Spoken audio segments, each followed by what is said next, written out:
I don't know where. And I You know, remember that. when I talk about that battle with Legs and them, and they always say, "Yo, we beat you guys." Okay, technically, you guys won on the b-boy aspect, but y'all lost from the moment they walked into the point.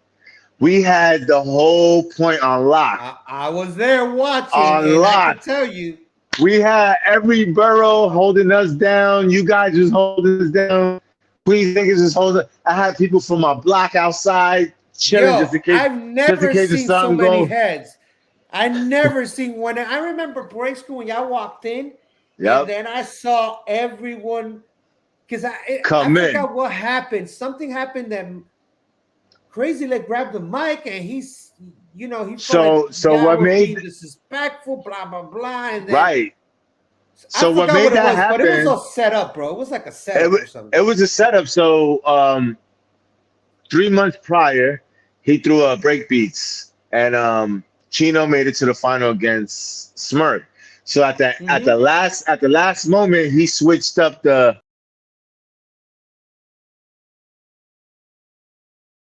The show starts in 10, 9, 8, 7, 6, 5, 4, 3, 2, 1.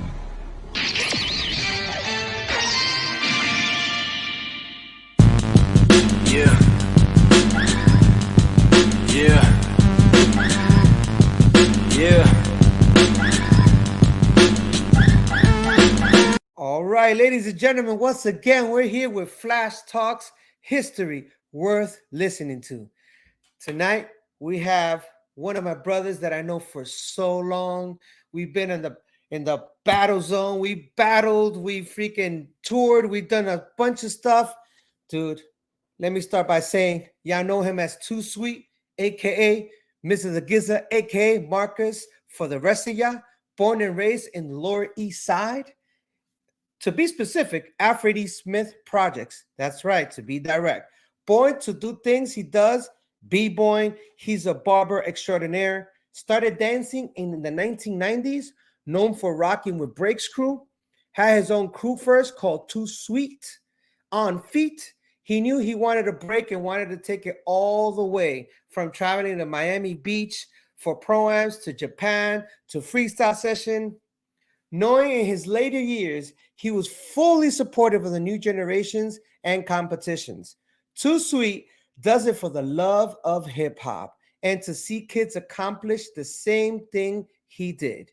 Too Sweet has given 100% to his breaking career, and now he's giving back by sponsoring and attending events as judges and mentor the youth. This guy, he's been on shows like basically music videos like Nas and a bunch of other videos. Ladies and gentlemen, put your hands together for Too Sweet. Eastside, baby. We started this, nigga.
Welcome to Flash Talks, history worth listening to. What up, Too Sweet? What's good, big guy? How's everything?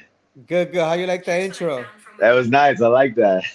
Dope, dope. So first of all, I just want to say thank you for being No, part of the show, man. no, thank Me and you. you Thank go you. way, way back. Hell And I'm yeah. so excited, dude, to put you on this show because I want the world to know your history, how you started, where you went, what you did for the culture, and where you going specifically Facts. right now. Facts. So first of all, this is the first thing I like to do.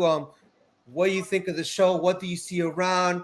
I What love it. just tell me what you see around in the screen. I see DJing, I see graffiti, I see MC, and I see B-Boys on the corner, and I see the Yes. whole skyline in the back. Hell yeah, hell yeah. Now they say that hip hop has 5 elements. Do you Mhm. see the 5th element on here? Of course, us.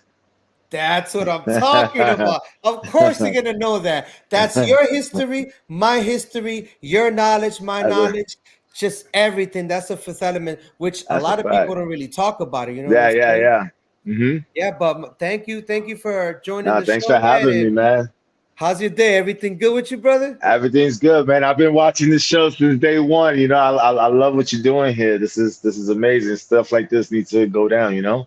Yes, yes, I appreciate that, man. And the Yeah. reason why I'm doing this, I'm trying to pay my flowers to brothers like yourself that have been around in the Thank you. culture for so long. And slowly you start noticing that the mainstream B-boys and people out there, little by little, we start fading away. We start Of going into the course. shadows. You know Of what I'm course. saying? Of And course. then a lot of people start thinking of other B-boys that are out there doing Red Bull, doing this, doing Yeah. that. But, they kind of don't remember the people that were, Prior to laying the them. pavement down, paying the way, paying Of the dues course. for others to do this afterwards. So I just wanted to give you my flowers and Thank you, tell you that I man. appreciate you, man. I got mad Word love up. for you from Same day here. one. It's Same dude, here. we got so much history, and we're gonna So cover much. that tonight, man. It's gonna be awesome. Yeah, That's a man. fact. So we're gonna start right away, man, because I know Yeah. I know you gotta do things, I gotta do things as well. We're both parents. Yeah. It's crazy. When we met, we were like just kids. You know what I'm Kids, saying? man. Kids. Just wilding out, doing a bunch of crazy things. Hell But yeah. we'll talk about it tonight. But let's start with this. Okay. How were you introduced into the hip hop culture? Talk to us about your beginnings. Like, how did it all start for you?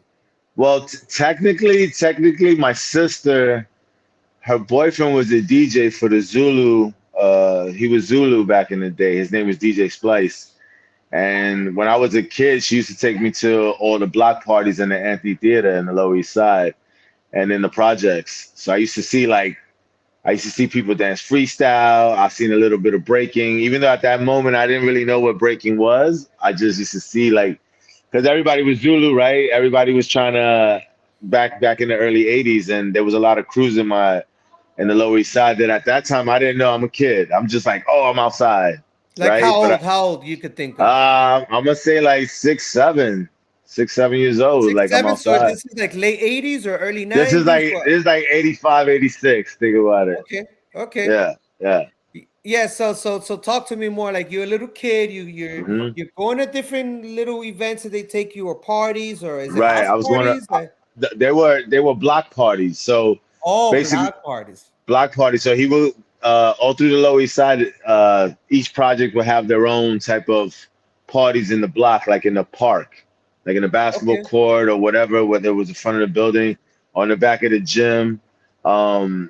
You had all those things going down. So they used to DJ, and I used to go check it out, and people were getting busy dancing freestyle, breaking. But at that time, I didn't know what breaking was. I just see them like, oh snap, they doing stuff.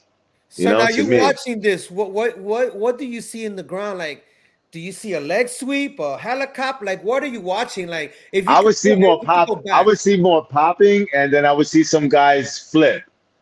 I would see a lot of guys flip or try or do the worm, things like that, and some footwork. But at that time, I didn't know. Now I know that it's footwork. But back then, I used to be like, "Yo, what's he doing on the floor? That he's going in circles like pretty fast, you know?" Now, do you see spins, like head I spins or anything? no, I used to watch my cousin Mike. You remember my cousin Mike, Karate Mike? Yeah, They called him. man. All right, Yes. he was the first dude I see do windmills. And then at that point, I don't know what windmills are, but I'm just like, oh, he could do these. You know, he's Something grabbing that's his spinning. yeah, he's grabbing his nuts and he's doing handcuffs and you know, Wow. it was crazy. Like I know those moves now, I know what they are, but back then I was just like, oh, but I was dancing myself. I was little. I would just go in and just voila. I didn't really know what I was doing, but I would just have fun, you know. My sister would let me go and jump in and just dance. So now you at these street parties, you're Hmm. hanging out with your sister, you're watching these kids or girls or whoever's out there popping, breaking. You don't know it's breaking. You just know that Right. they're doing something. I know that Now, they do something. now was that like a everyday thing or every weekend type of thing? Tell me about like how did it start slowly morphing into you start seeing more breaking, DJing, graffiti, like talk to us like because you're young. Right. Yeah. So that's pretty crazy because I didn't really after that, like that happened like every week during the summer, springtime. It wasn't an everyday thing. Um, but it totally disappeared out of my life for a while. It totally disappeared out of my life for a while until like 96, going towards the ending of 96 is when it Okay. reappeared. Yeah, it reappeared in my life. So where did it reappear? Like where did you see this? So my friend Eric, you remember my friend Eric? Oh, one of the ones that used to like go to LES, right? To the Right. practices. He lived it. His uncle was Lee, graffiti artist Lee. We lived in the same Oh, building. snap. But That's at that time, crazy. I just knew him as Theo Lee. I didn't even know he was famous graffiti, right? To me, I'm just that Theo Lee. Yeah. Um, but one day, Eric's girlfriend comes with the VHS with like a VHS with the cover art and everything of Beat Street. She's like, "Yo, look what my dad let me rock," and I was like, "Oh, I remember that movie when I was a kid." She was like, "Yo, let's watch it." So we watched it, and as soon as it got to the club and we saw the club joint, the club battle, we stopped the movie Yeah, right yeah, there. the Roxy part, right? Yeah. Once we saw the battle, we stopped it and we was in his living room trying to break and stuff like that, and we were just trying to learn moves, and we couldn't get anything. We could not bust a windmill. We could not do nothing. We didn't even know how to do a six step. So all of a sudden, my homegirl, his girl Isabel's like, "Yo, I got a friend, but he's in Japan right now in a house conference. When he come back, I'm gonna bring him here and we're gonna practice." Oh, wow. That's Fast crazy. forward a week later, I get out of school. This is like the spring of '96, right? So we're gonna go. '97 is be the following year, Meaning you're getting into the summer. right? We're leaning towards the summer. This is like May.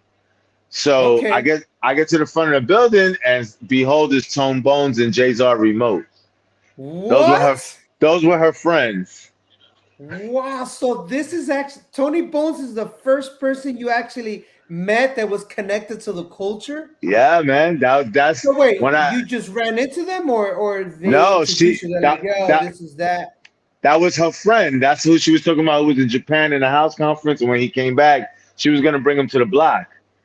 So sure enough, when I get out of Wow. school, my man Eric, his girl Isabel's there, and Tone Bones and Jzar Moore, who I know now. But at that time, I'm like, who's these dudes, right? And they introduced me. They're like, yo, you want to learn? And this, I'm like, yeah. He was like, all right. So we go upstairs, and Tone Bones just starts training us right there. And Jzar Remote, I'm talking to him, and we robbing and stuff like that. And he plugged me into the whole thing. So wait. So wait, you meet Tones.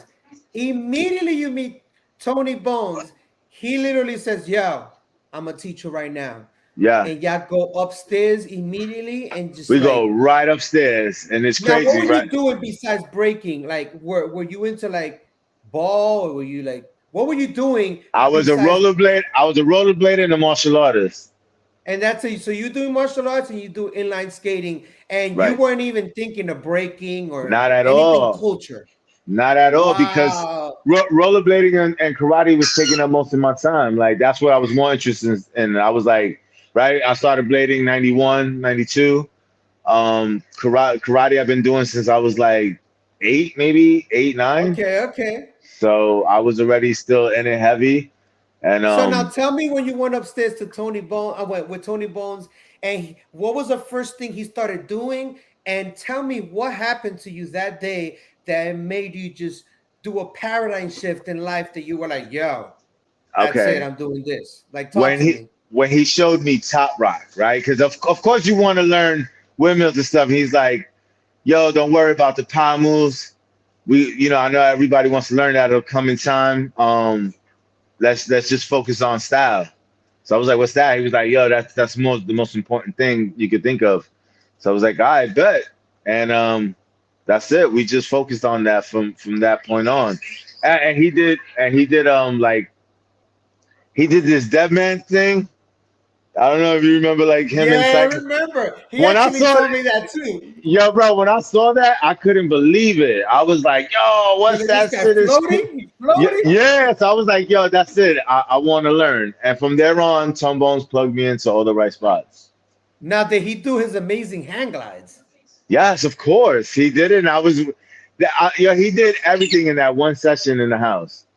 And what's crazy is Eric, my man Eric, wound up letting him live in the house so we could practice every day.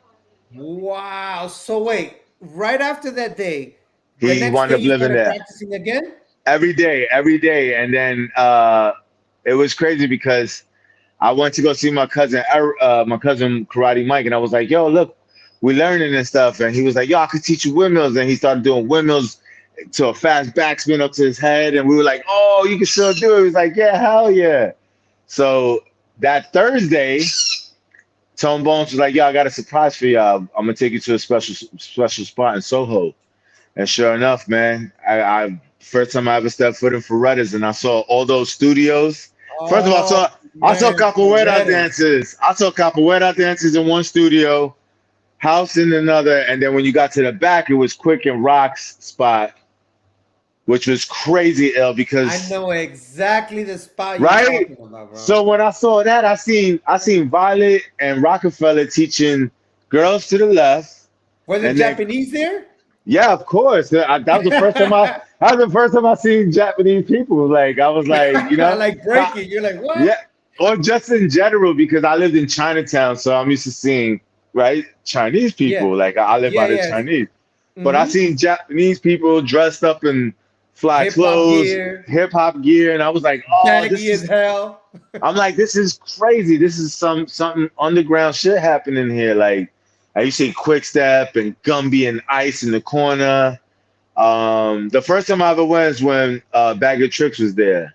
So, and I didn't know that. Canada, right? Right, yeah, they were there, and they were killing it. There?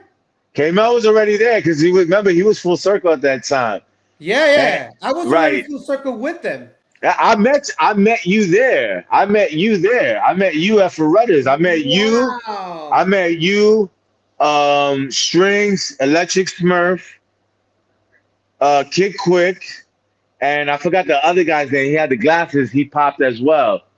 No, that was Smurf. But then he had a boy. Yeah, Electric Smurf, and then Strings came on later, which is Kid Quick's brother. Right. So I met you guys there, which is pretty crazy. So is this 96? This is 96. That's summer of 96, right?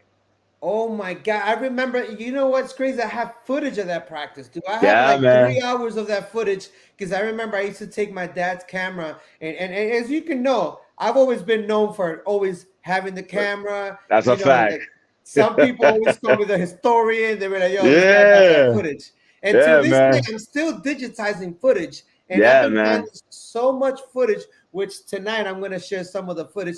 That's so crazy. What else? So you show up to that spot and you're watching these guys go crazy. I couldn't believe it. You're mentioning Gumby. You're mentioning Ice. You're mentioning Quick Step, Rockefeller, the Japanese B-Boys, and the rest of the Bag of Tricks guys that were there. They were killing it.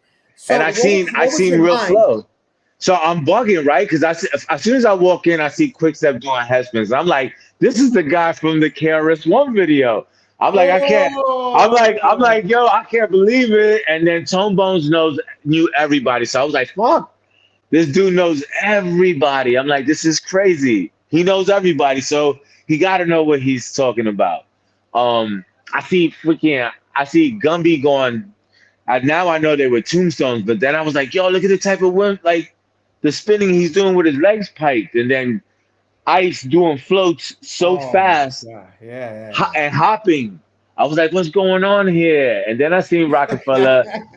I seen Renegade, Bgirl Renegade for the first time. I believe Tara was there too, right? Of course, Tara was there. Tara was in that lineup. She had a skateboard. She had like a skateboard or something. I don't know. I think I'm trying to remember because I remember clearly when I saw you, and you were like the tallest guy in the room. Yeah. And Dubs. Dubs was on the side with Rockefeller and Tara. I remember that. Dubs was in the corner with them practicing. Wow, dude. So yeah, I clearly remember that day, man. Yeah, man. So now you're standing. So what happened? Like talk to me what happened after that. So obviously I'm intimidated. So I'm just like, oh shit. But I was already throwing down. Like I was trying to throw down because I was hype. I was for it. It's like I was determined because no matter what I touched, like when it came from skating or karate or even when I was doing BMX, I got good at these things. Like I was good at it. So I was like, I gotta get good at this. Like this is an ultimate challenge because at my height already at 16, gonna be 17, was kind of crazy because most people were height short at that time because you were tall as hell, dude. I'm gonna say 6'1" at that time or 6 feet. Right? That's 90. That's 96, 97. Yeah, I kind of got tall that summer. So it was like I'm gonna say 6'1" because I'm 6'3" right now. Right. Wow, so I was like, my man Eric already had windmills by the third day. So I was hating. I was like, man, he got windmills and he's doing swipes both ways and all this crap. And here I can't even hold my body up. And I'm like, this is crazy, man. So I had no choice but to focus on style, which was cool for me. I see. Now you're still watching. You're watching all these guys go off. Yeah. Did you throw down that night, or I did? Or you were like, nah, let me go to the side and do a little move, like. So this is the thing. I wanted to throw down, but Quickstep didn't allow people who wasn't on that level to throw down in that circle. Quickstep was mad stink about that. Like he was militant. Like yo, if you trash, go to Rockefeller side. Go over there. Go over there and work with the girls. Like, don't stay here.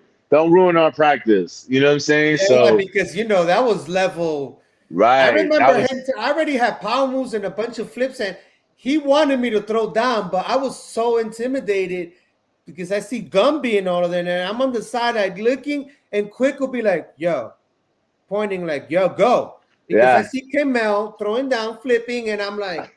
And I used to hit with Kamel sometimes too, so I was like, I don't know if I want to do this. Yeah. Like I remember my hands trembling.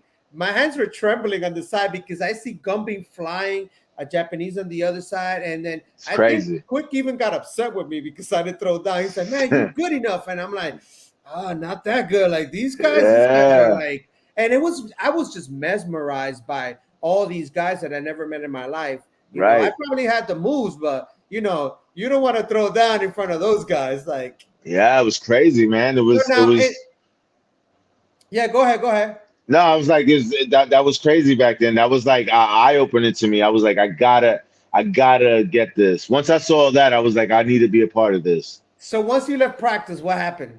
So I go back to my block, right? So I go back to my block, and I had my camera that day, so I'm showing everybody in my camera, and they like, oh, so some old school niggas in my block, they like, yo, my man Checkers and my man Lenny, he's like, yo, I used to do that. And I'm like, yeah, all right. All of a sudden, he busts a woman up to 90, and I'm like, oh. He's like, yo, I got to introduce you to my man Float, and da-da-da-da, come home. So I ran into old school papa named Checkers and my B-boy from my block named Lenny. They were scrambling feet. They were original scrambling feet, which I didn't know at that time. They're like, yo, bro, you doing this? We used to be scrambling feet. And I'm like, I don't know who's who at that time. So I'm like, yeah. They're like, yo, bro, we know this. They started name dropping. The first person they named was Float, right? They was like, yo, there's two Floats. You got Little Float, and then you got Big Float, which was Float, who everybody knows now. Yes, rest in peace. right, rest in peace. So he's like, yo, so everybody's hyped. They're like, yo, you doing this, Pops? We're gonna start, let's work with you and da da da da. I'm like, yeah, worse. So now everybody's involved. Now everybody, all these hood dudes is involved. They with it. They're like, yo, that's so dope that shit is coming back and da da da. I'm like, yeah, man. So they were like, that's a spot. I'm like, that's a spot, bro, where everybody go. I'm like, it's some underground joint going on. So So they're it was tripping just out dope. because they didn't believe that this was popping Nah, off that it was. They didn't even know that people were still doing it. If anything. Wow.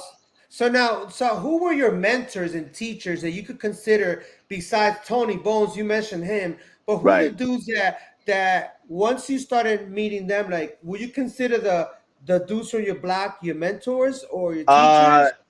well, I didn't get to hook up with them like that, right? Okay. But they were true supporters all the way. Like they were like, yo, homie, if you need anything, da da da da. But guys, hood dudes, they busy, they doing their thing. Like them OGs, they were on the move. Yeah, Um, yeah.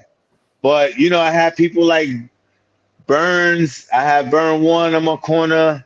I had Well, how you Gum. met Burn One? How were Ah you? man, Burn One knows mad dudes from my block.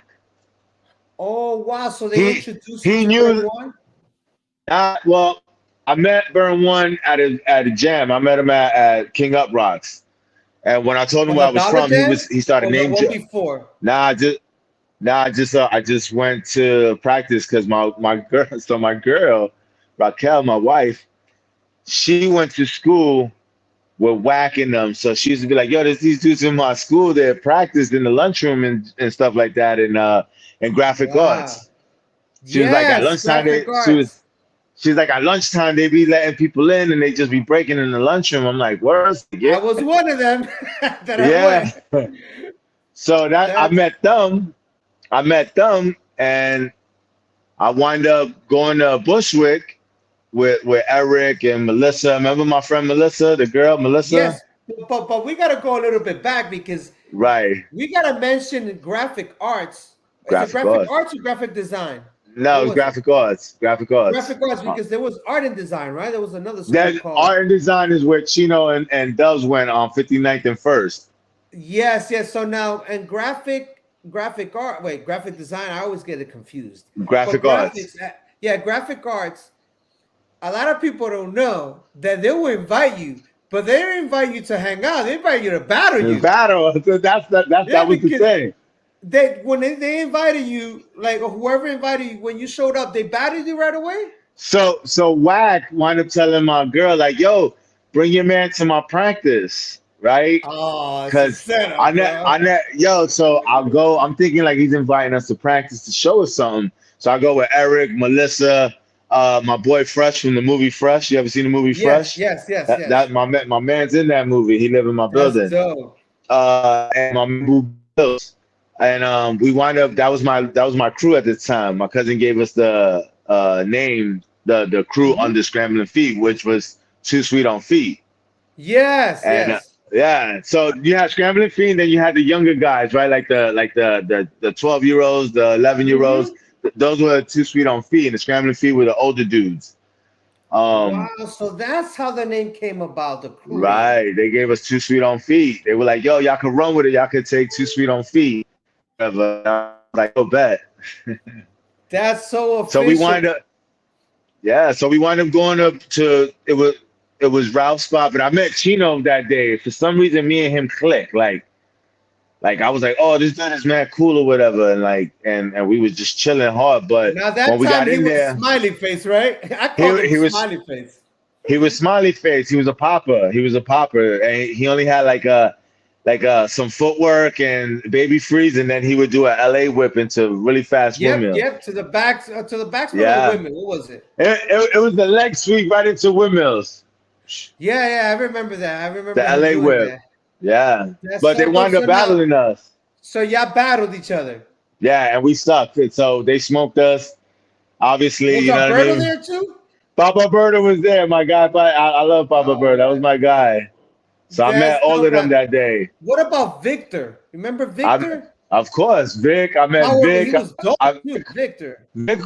Vic was already dope. Vic had like flares. He had things. I met Kurt. Kurt, he was a rink rat at the skating rink in Central Park. Remember Yeah, I the remember ice skating that. rink? He was a Hmm. rink rat. Yeah, I met Leilana. I met Bays at that time. Oh, I met White Did Boy you Pete. do you meet Gas? You remember Gas? Gas. That He name was a sounds he familiar. passed away. Rest in peace. He was friends with Abuelo and the other cats. He was kind of like a beatboxer, popper, but he was Nah. also b-boy. But Yeah, he no, he I he, can't he was get it. already throwing down. He knew Alberto and all of those guys, and he went to that school because that's how we got invited out there. Me, Electric Okay. Smurf, Kid Quick, and I remember they invited us to the cafeteria, and I remember the whole school when they came into the cafeteria, they all ran to a spot and did a big circle. It's kind of like everyone knew that what's going to happen. And Yeah, they yeah. immediately attacked us and started battling us. So That's then I was crazy. like, yo, we were like battling, and I'm like, what the hell? And me and Kid Quick were the only ones that like did power. Right. And in that school, there was nobody that was doing power, but Wack was like dope. He was mad Yeah. confident. Alberta was confident. Like certain Hmm. heads were confident. So Yeah. Because they were already rolling with people like Ralph and Burns and all these guys that would tell them like, yo, go, just go. Because that was the mentality they gave us every yes, yes. time. All the time. It was just always all these OGs would be like, "Yo, go get them. Don't wait. Run. Go get them." And we would listen because we thinking that this is the way of the b-boy, right? Yeah, yeah. We want to be a b-boy. So the right way is like, yo, smoke whoever. And we were Don't waste no territorial time. too. Very Super territorial. territorial. Very, very, Because very. you know, it's kind of like the colors of the gangs back Of then. course, of Like course. I show up to Afridi Smith with black and yellow, Yeah, it's gonna yeah, be a problem if somebody yeah, around there is wearing a different color. yeah. So we were really smart of knowing where to go, where not to go. And Of course. Afridi Smith projects, that was no joke, dude, because I already Dude, heard like your practice was another spot too. You had to be careful going up to the one you yeah, had. in the Heights in Yeah, 161st. that was another spot you Yeah. had to be careful where you know when you was walking too. Yeah, we're in the Heights, 161st. You come out, Yeah. little Moreno's outside, Oh, posted up. everybody, You guys got like the dope Averex jackets, the spider yo, jackets. and that was dangerous at that time. But we're so young and so hungry to get to a practice. That's not even in your mind. But you knew the respect though. Yes, yes. And then, so now after the graphic arts, you go to that practice. You hook up with these guys, and they immediately like you guys link up. You say They you take met me in. Chino there, or you met I Quack, like I met Chino, I met Wack, and everybody, but they took me in, right? Because my group, Eric and them, was really busy. Like they was always doing stuff. So I wind up still repping Too Sweet on Feet, but I did everything with Breaks Crew. Like I wasn't down. that's true because I used to see you always with the gear, too I had the sweet on jersey, feet. right? But I was with Breaks Crew. So, but me and Chino would hook up with each other a lot and just practice in the gym. He would come to Smith, him and Alberto, and we just train. You know what I mean? We just train That's in the so room. freaking dope, man. And Yeah. now you training, and when was it you officially got down with Break School? Because I know Break School to this day, and I say it how it is, and I don't care who Yeah. thinks whatever they think. Break School for me was the Wu-Tang Clan of b-boying in Facts. in in in New York City, and I'm gonna assume in That's a other fact. states too when you guys started traveling. And I Of know course. that a couple of times we ended up battling each other, whatever. But Yeah. deep down inside, I used to be in the Heights because if you remember, before I got down to Incredible Breakers, I was living on concrete. That was a little crew I Yeah, I used to remember you guys had that dope name, Living on Concrete. I remember that yeah, shit. living on concrete. And that's how I met them as Breaks Crew because the only crews that I knew at that time was RTR. There was already Right. Nasty. Smurf was RTR there. was, yeah. Do you ever meet B-Boy Cleve? Of course. Cleve used to work in Canal Jeans. I knew Cleve. Yes. I knew Cleve before I started breaking because I used to go to Canal Jeans and he used to let me steal stuff. He used to be like, yo, take what you want and bounce. He used to be like, That all was right. the racking days. Yes. Because I used to see you guys with the illest gear, bro. I'm Yeah, like, man. and Kid Quick, I remember he'll come up from downtown, come up with new gear, and I'm like, yo, they wouldn't say anything. But Yeah. they would come back, and then I see you, and all the time you were always fresh. Whack was always fresh, and I'm like, Yeah, man. hey, these guys got like $1,000 freaking. You guys had like a little thing you could drink water from. And Yeah, shit, shout out to Cleve, man. Shout out to Cleve at that time. At that time, that was all due yo, to Cleve. like way ahead of your time. I was like, Word man, up. these guys. I'm like, I need to move downtown. And in fact, we had an assumption that we were like, man, the people downtown, they all got money. The people uptown, like we poor, so that's why these guys are always just fresh. Nah, but Flash, you was always dipped up too, though. You always had expensive shit. I did, but remember. more on that pretty boy shit. If you remember, Yeah, like, I had like but a black leather jacket and shit. Like, yeah. like, But I remember, I was like, Avrex, it was the spider jacket.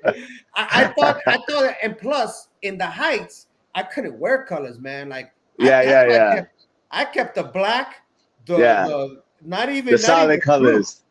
blue. Yeah, man. And then when I got down with Zulu Nation in '94, that was scary because after I get off on Dykeman, I'll take my beads off. Yeah, man, you had to. And act like I'm a nerd and go back home. And then as soon as I get back on the train, I become hip hop. Yeah. And yo, I'm hip hop.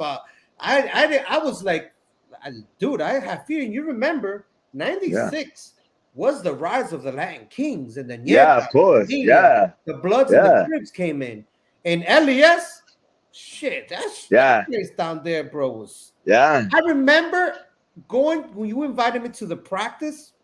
Never forget this, bro. I went alone, and I get off. What was the stop when you get off on the Brooklyn Bridge train station? The Brooklyn. What was the? Is that the 4 or the 6? The 4, 5, 6, the JM, the Z. Yeah, so I remember I took, because for me it was a little weird to like go down there. So what I would do, I would take the bus. 8 of Fulton, right? You would take the 8 of Fulton Street. 8 of Fulton, yep. Right. And then I'll transfer. I forgot what train stop, but I remember I'll come out and I see the city hall and I go up these big steps. One Police Plaza. Yes, that's the one. And then I walk and I see, is it Pace University? That's Pace University right there, right down City Hall. Forget that. And I'm walking down Pace University, and I'm like, man, this is dope. But then when I start approaching the projects, you get to the project, dude, I see mad dudes. I go in, and I remember you told me, yo, just go to the gym. Yeah. So I'm walking, and as soon as I see some dudes, these dudes starts following me. Yeah. I'm like, yeah, what the hell's going on? So I'm walking, and I don't got no knife. I don't got no weapons. I only got my hands, and there's like 5 of them. So I'm like, whatever's gonna happen is gonna happen. Let me keep walking. And I remember, I forgot what's that guy's name, but I remember, I don't know if his name was Psycho. No, it was True Life. That was True Life, the rapper. True Life. That's True Life. It was True Life. It was his brother Debo, 730. All those guys. True Life is a big rapper right now. He was signed under Rock La Familia. As a matter of fact, he got a couple of songs with Future. That so is crazy. Those were the guys of the block. Those are the ones that used to hold it down. So I remember when I started the practice, they were like, "Yo, you could run the practice. Just make sure your peoples don't act up." And they used to stand in front of the gym and watch us get busy. So make sure nobody's violated. And these guys just posted up and they're like surrounding me. And then immediately they're like, yo, where you going? And I'm like, oh, yo, I was stuttering and everything. I was like, my boy Marcus, Too Sweet. Too Sweet, that's your boy? All right, cool, go. And I go and I'm like, and I'm like looking at them and they're all like mean mugging me and shit. Yeah. And I'm like, holy shit. Those were my OGs. Those are my older friends. You were super protected, bro. Like I went in there and it was so positive, the practice. Yeah. I was kind of a little nervous after leaving. And I don't know if you remember, maybe I approached and I was like, yo, is this good? Like we walk out? Like, I don't even know. Like, cause I was a little nervous. Like, I was like, what about when I'm going back home? Like, it was good. Everybody knew, everybody on the block. Cause then, like I said, when people started seeing I was doing it, I would do it. We were in the front of the buildings, in the back of the buildings. We was doing it in the handball court. So everybody started getting in tune. And then when they started seeing, I started bringing people, and they were like, oh, those dudes are nice. So they would come upstairs in the gym and watch you guys and be like, oh, shit, these guys go to is the dope. bleachers, sit down and watch. And they used to be like, yo, how you know these guys? I'm like, yo, I met these dudes, just moving around the city. Like, and this is what it was. So what and was your first mad event people. you went to? What was your first event you went to that was on some real B-boy shit, like hip hop culture? It was at the Point Jam. It was the Point Jam. One of the and I lost to B-Girl Tammy the first time I ever entered. I thought it was nice, and I was like, I got this. I was like, I got this in the bag. I'm going against B-Girl Tammy 4-1 Bboys. They were Rhode Island, and she straight served me, kid. Like, she already had time on me. She did some cute shit, landing in my face like this. I remember that. She was mad clean too. Yeah. Super So clean, I was like, I was so embarrassed when I lost. I was like, this is crazy. But, if put fire in my ass, then I was like, no, I got to get nice. I'm like, I just got smoked by a girl. Yeah. And I think I remember. And in fact, I'm going to try to see if I find footage of that, because I remember I ended up recording most of all the Hunts Point practices. No, not practices only, but the battles that Crazy Leg used to do. Yeah. And up there, wasn't it called like break beats or something like that? Break beats, yeah, exactly. That was break beats. That was the name of the jam, right? Break beats. We used to battle the Rocksteady kids. Was like Ill Will. Yes. Nemesis. Abigail. Nemesis. Yeah, and it's crazy because I went to one of their practices. That's how I met Nemesis, which I want to have Nemesis on the show one of these days. And I remember I went into that little room where Crazy Leg would teach, and I saw Abigail, I saw It Will, and I believe maybe Cuba was there. Really young. Yeah, of course. If It Will was there, Cuba was there. And they're best friends. This guy, Chino, Crazy Rock.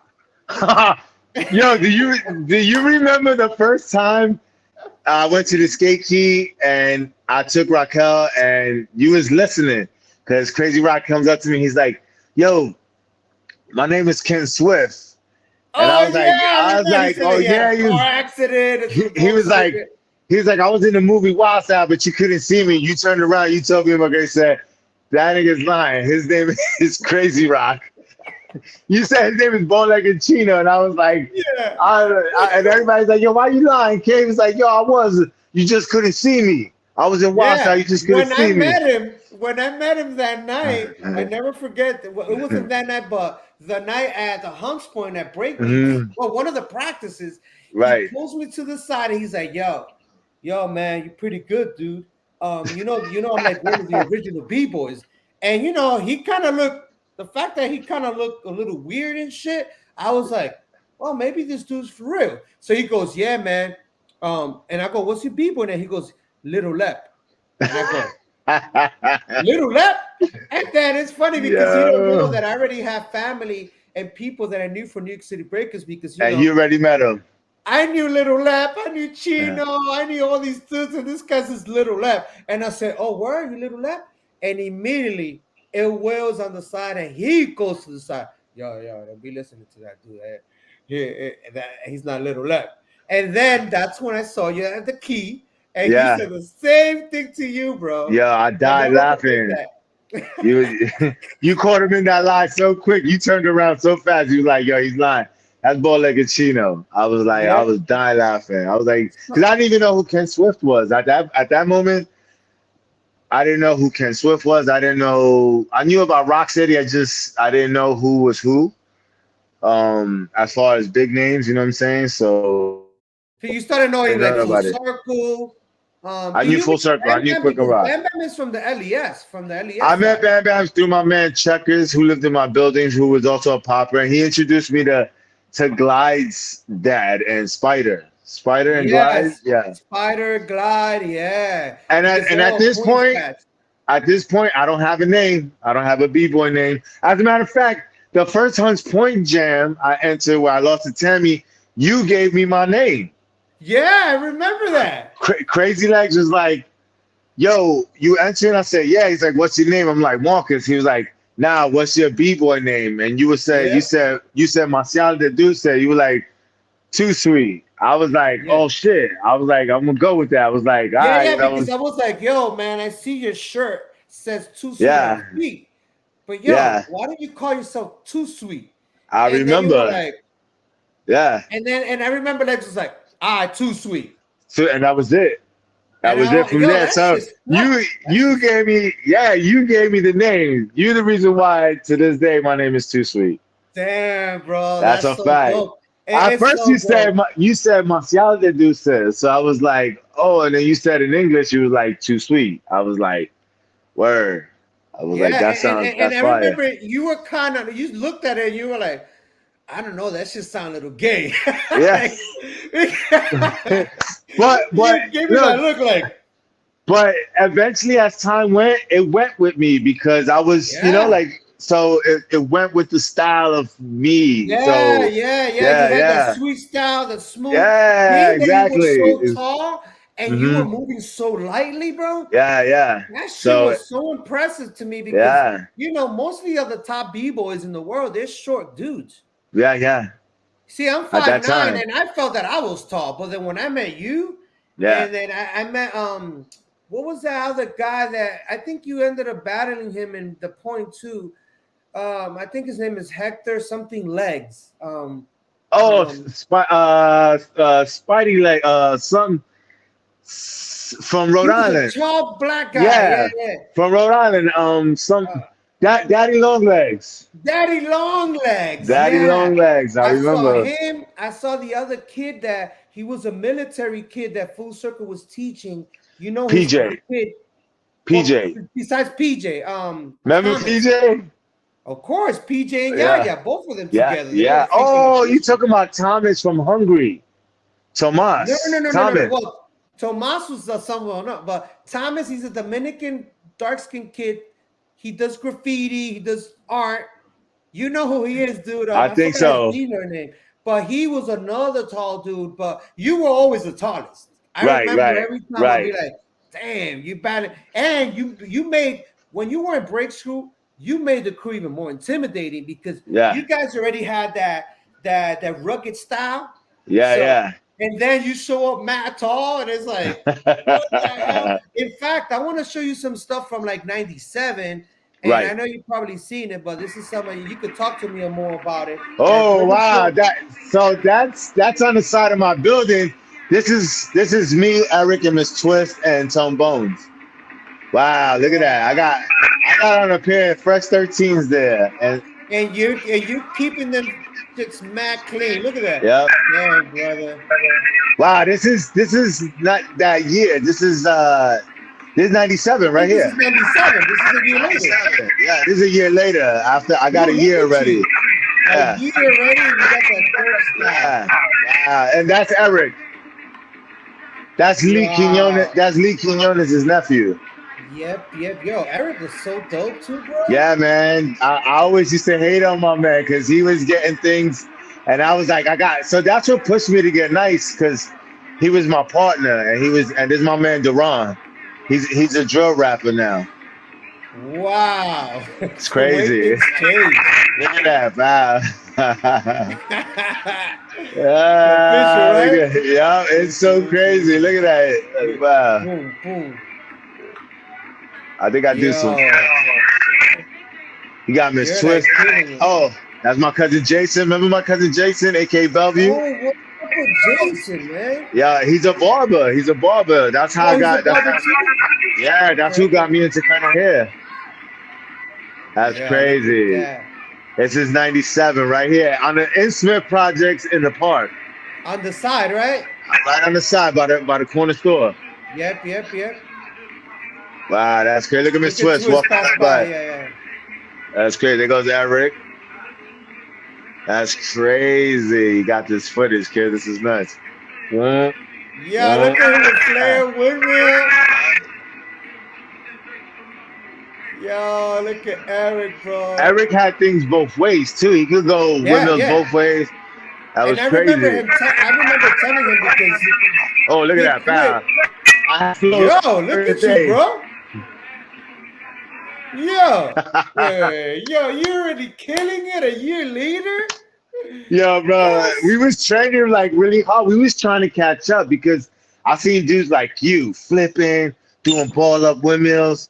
Who else? I seen Kick Quick doing shit both ways, Both stupid ways. fucking I fast. remember telling him, I said, Yeah, yo, this kid from LES, he's like, he does stuff both ways, but you're a little faster. And Kid Quick was yeah. like, yeah, you know, Kid Quick was freaking nuts. So he And would show he'd up. be like, fuck you. He'd be like, fuck that. Yeah, he didn't care. He didn't care. So, like, he'll do power. He'll scream. Ah! Yeah. He'll scream mad loud. I'm like, yo. Yo, I don't think Mauricio had fast backspins, but I don't think he was fucking with Kid Quick's backspin. I To never this forget. day, dude, to this day, I say it, and I know people want to say it, hey, because that was my crew. But yo, Mauricio, Kid Quick, and Josh, little Josh, Floor from Phantom. RTR, Floor Yeah, Phantom. got the best backspins. No Hands lie. down. Hands down. But between Kid Floor Quick got it. Phantom and Kid Quick, bro. Quick got it. Yeah, Because he both goes ways. both ways.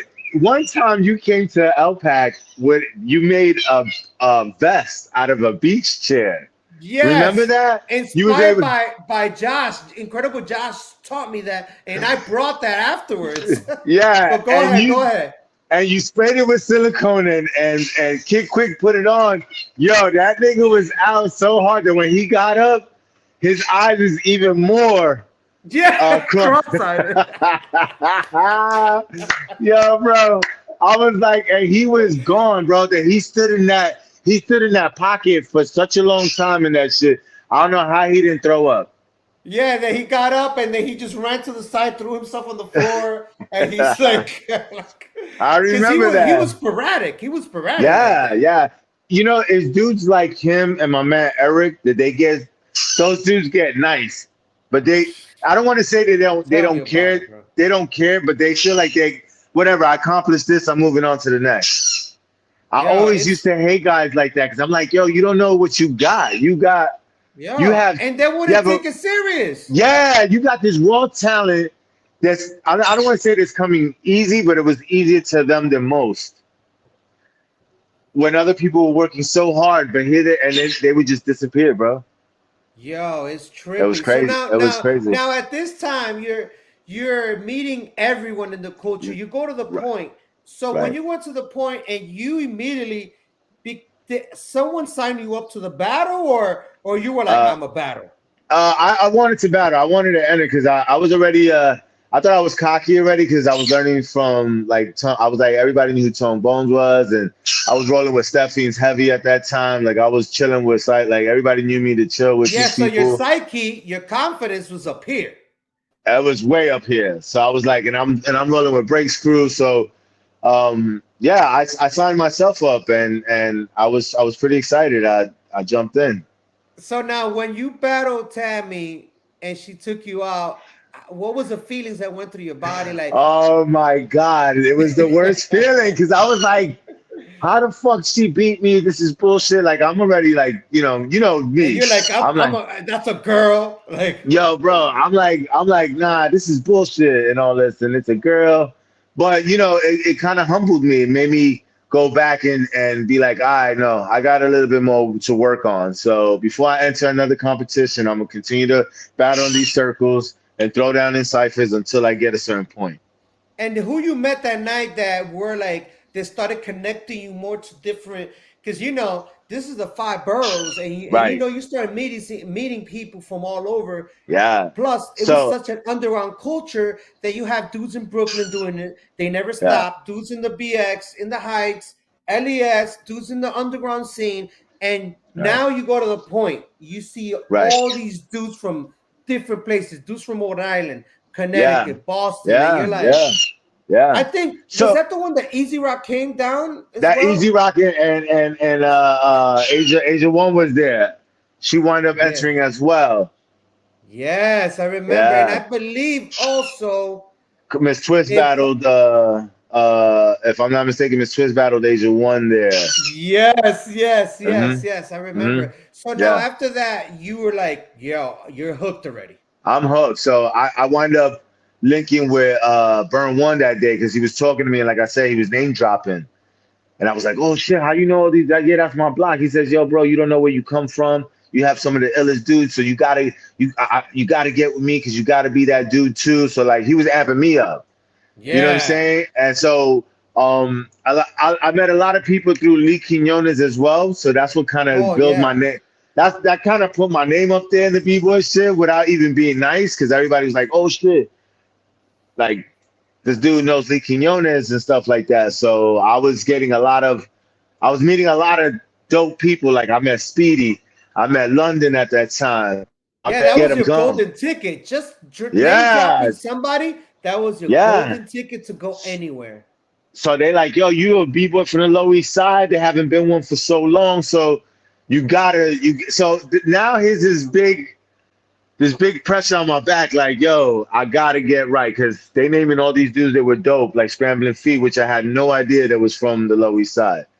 So I had to like really buckle down at this point. So now you're training. Now you're all in this. Were you Right. doing anything else but breaking at that time, or you So quit everything and you were like, I "Yo, I'm a my break"? nigga, I quit martial arts. I quit martial arts. My instructor was so mad at me because he had me since a little boy and until I was 17, and he couldn't believe it. He was like, you leaving karate, you leaving this for that For crap, you know what I mean? breakdancing? Yeah, for that crap and all this and that. And I'm like, yeah. I said, I'm just trying some. Like, I'm. This is taking a lot of time because none of these moves were coming easy to me. None of Hmm. these moves. Nah, no. Yeah. I still to this day I can't do. I never had windmills. I never had windmills. I can't do windmills. I could Yeah, do you ball had ups. women's. What are you talking about, Nah, bro? bro, I can't do You used to windmills. do windmill. You used to do windmill I halo. so I could throw into a windmill, right into tracks to ball ups. I could do tombstones, and I could do head spins and floats. Dude, I'm Ask gonna me to. find footage of you You're never throwing gonna find down. it. You're never gonna Come find me on, doing there's windmills no way. nowhere. I could do it. Really? I could do it, but I didn't like it. Like I always used to pull my groin, so I was like, "Fuck these shits. I don't need that. I don't need windmills." You know what I'm saying? I And I and remember I you could doing babies later on, like ball I could, I ups. could, I could do ball ups. I was able to do tombstones. I could do the Yeah, ones you did that's like tombstone this. too. I could do the tombstones like that. Had tracks and shit like that. I had circles, like the two-legged flares. I could Yeah, never yeah, I do. remember that. I remember that. Yeah, I could never do regular flares. Oh, and I never had swipes a day in my life. Yeah, that you would never want to touch swipes.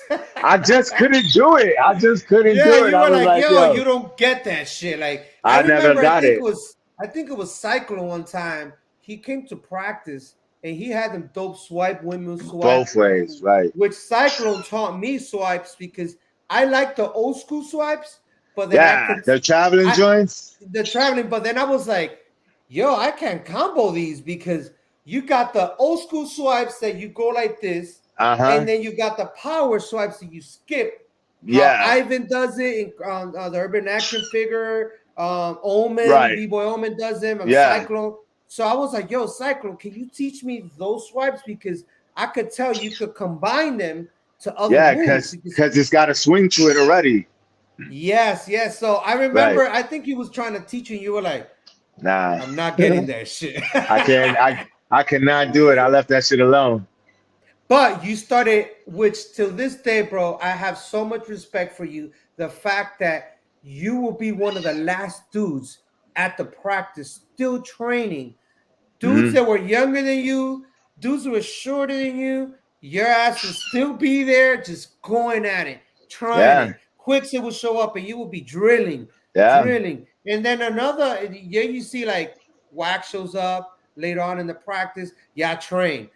In Hmm. fact, sometimes we will battle. Like things will Yeah. All the happen that time. Yeah. dudes would come from somewhere else and we will end up battling. And I remember Yeah. one of the Always. times you guys had signed with Skill Methods. I don't know what was going on, but I remember me, Incredible Josh, Geronimo, my boy, he took us snowboarding.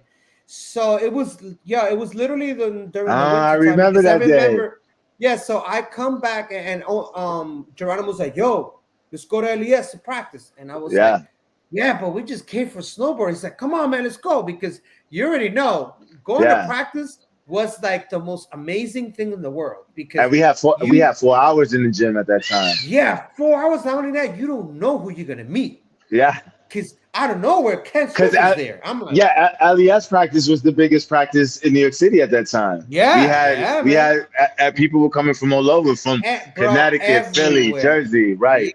Yes, and I remember that we show up and immediately outside, I think I saw Technique, Flips, and Flea was there. Or somebody else, and then when we go in, we're saying what's up, and we're on the side of Skill Mentors because we're just saying what's up to them. And then out of nowhere, I see Whack walking through the building, through the gym, goes in, throws his book bag to the side. He slides in, and he immediately goes bam and starts cocking everyone in that side. I'm standing there, and I'm like, what the fuck is going on right now? He had a thing with Technique. Him and Technique had a thing, so he wanted to battle in Technique. Oh, so that's what happened. And that was the day. That was the day Chino stepped to Josh. Yeah. I remember that you came after me. Right, and then Whack and Technique. I dislocated my knee that night, bro. Me and you was going at it that day, though. Yeah, we were, bro. It was official because it was official battle. Tech and Whack were going at it for a while. Heavy, right? Then out of nowhere, Flips jumped in. Right, because Technique was Whack was giving Technique the business. Yeah, I'm gonna be real with you. I was on that side. Yeah, and Technique was getting it, bro. That's why Flip jumped in. Blah blah, his hair thing, and I'm like, damn. And then I know Flips comes in. And then I think it's Tron. Wasn't it Tron there? Tron, remember Tron? Yeah, Tron threw down too. He has super dope 90s. Right into hollowbacks. Like, yes, he was killing it. I'm like, holy shit, this is dope. Yeah. So you already know when we see dudes go at it. I remember like I'm looking around and Josh is on the side, and then Josh is kind of like behind me because he doesn't want to battle. But Chino saw him. And Chino, I see you, Chino, Tron, and y'all all like huddled talking. Yeah. And I immediately say, yo, Josh, they're going to call us out, bro. I already know they're going to call us out. And he's like, they're not going to call us out. I said, bro, I can feel it. They're going to call us out. And Chino immediately goes in. And I could say right here on this show, Chino got Josh that night. He got Josh that day. Josh couldn't even open his legs. He was cramping up. That was the ugliest style that I've ever seen Josh break. When I was looking at him, I said, because you already know Josh was way ahead of everyone's time. Yeah, he was way ahead of everyone's time. There's no denying that. He was killing shit. Right. But that night, I was like, what is going on? Josh, his feet are hitting the ground. At that point, Chino was at his prime. His power was so fast and powerful. He was so explosive at that time. Yeah, and I think that's why Chino, man. Shout out to Chino, bro. And that's the only reason he get along with Josh at that point. But at that point, it was always the conversation of Chino and Josh, right? So at that point, I swear to you, it wasn't between them. Everyone made it a Chino and Josh. And Josh thing, right? Because the conversation was always, yo, the two illest niggas in power. But Chino still felt like, I think I'm better, right? So he wanted to prove it. So that night he said, I'm a step all around B-boy, Chino did get better at one point. When it came to power versus power, if it's just power, you know Josh had him. Of course. Josh was flying elbowed. He connected everything in their mama. But as a full-on B-boy, I remember that Chino got it. Was not playing around. And I remember Chino coming to Kingsbridge and training with us when he was just the beginning. And he was smiley face. He had some goggles. Some goggles. Yep, he would show up and he would pop.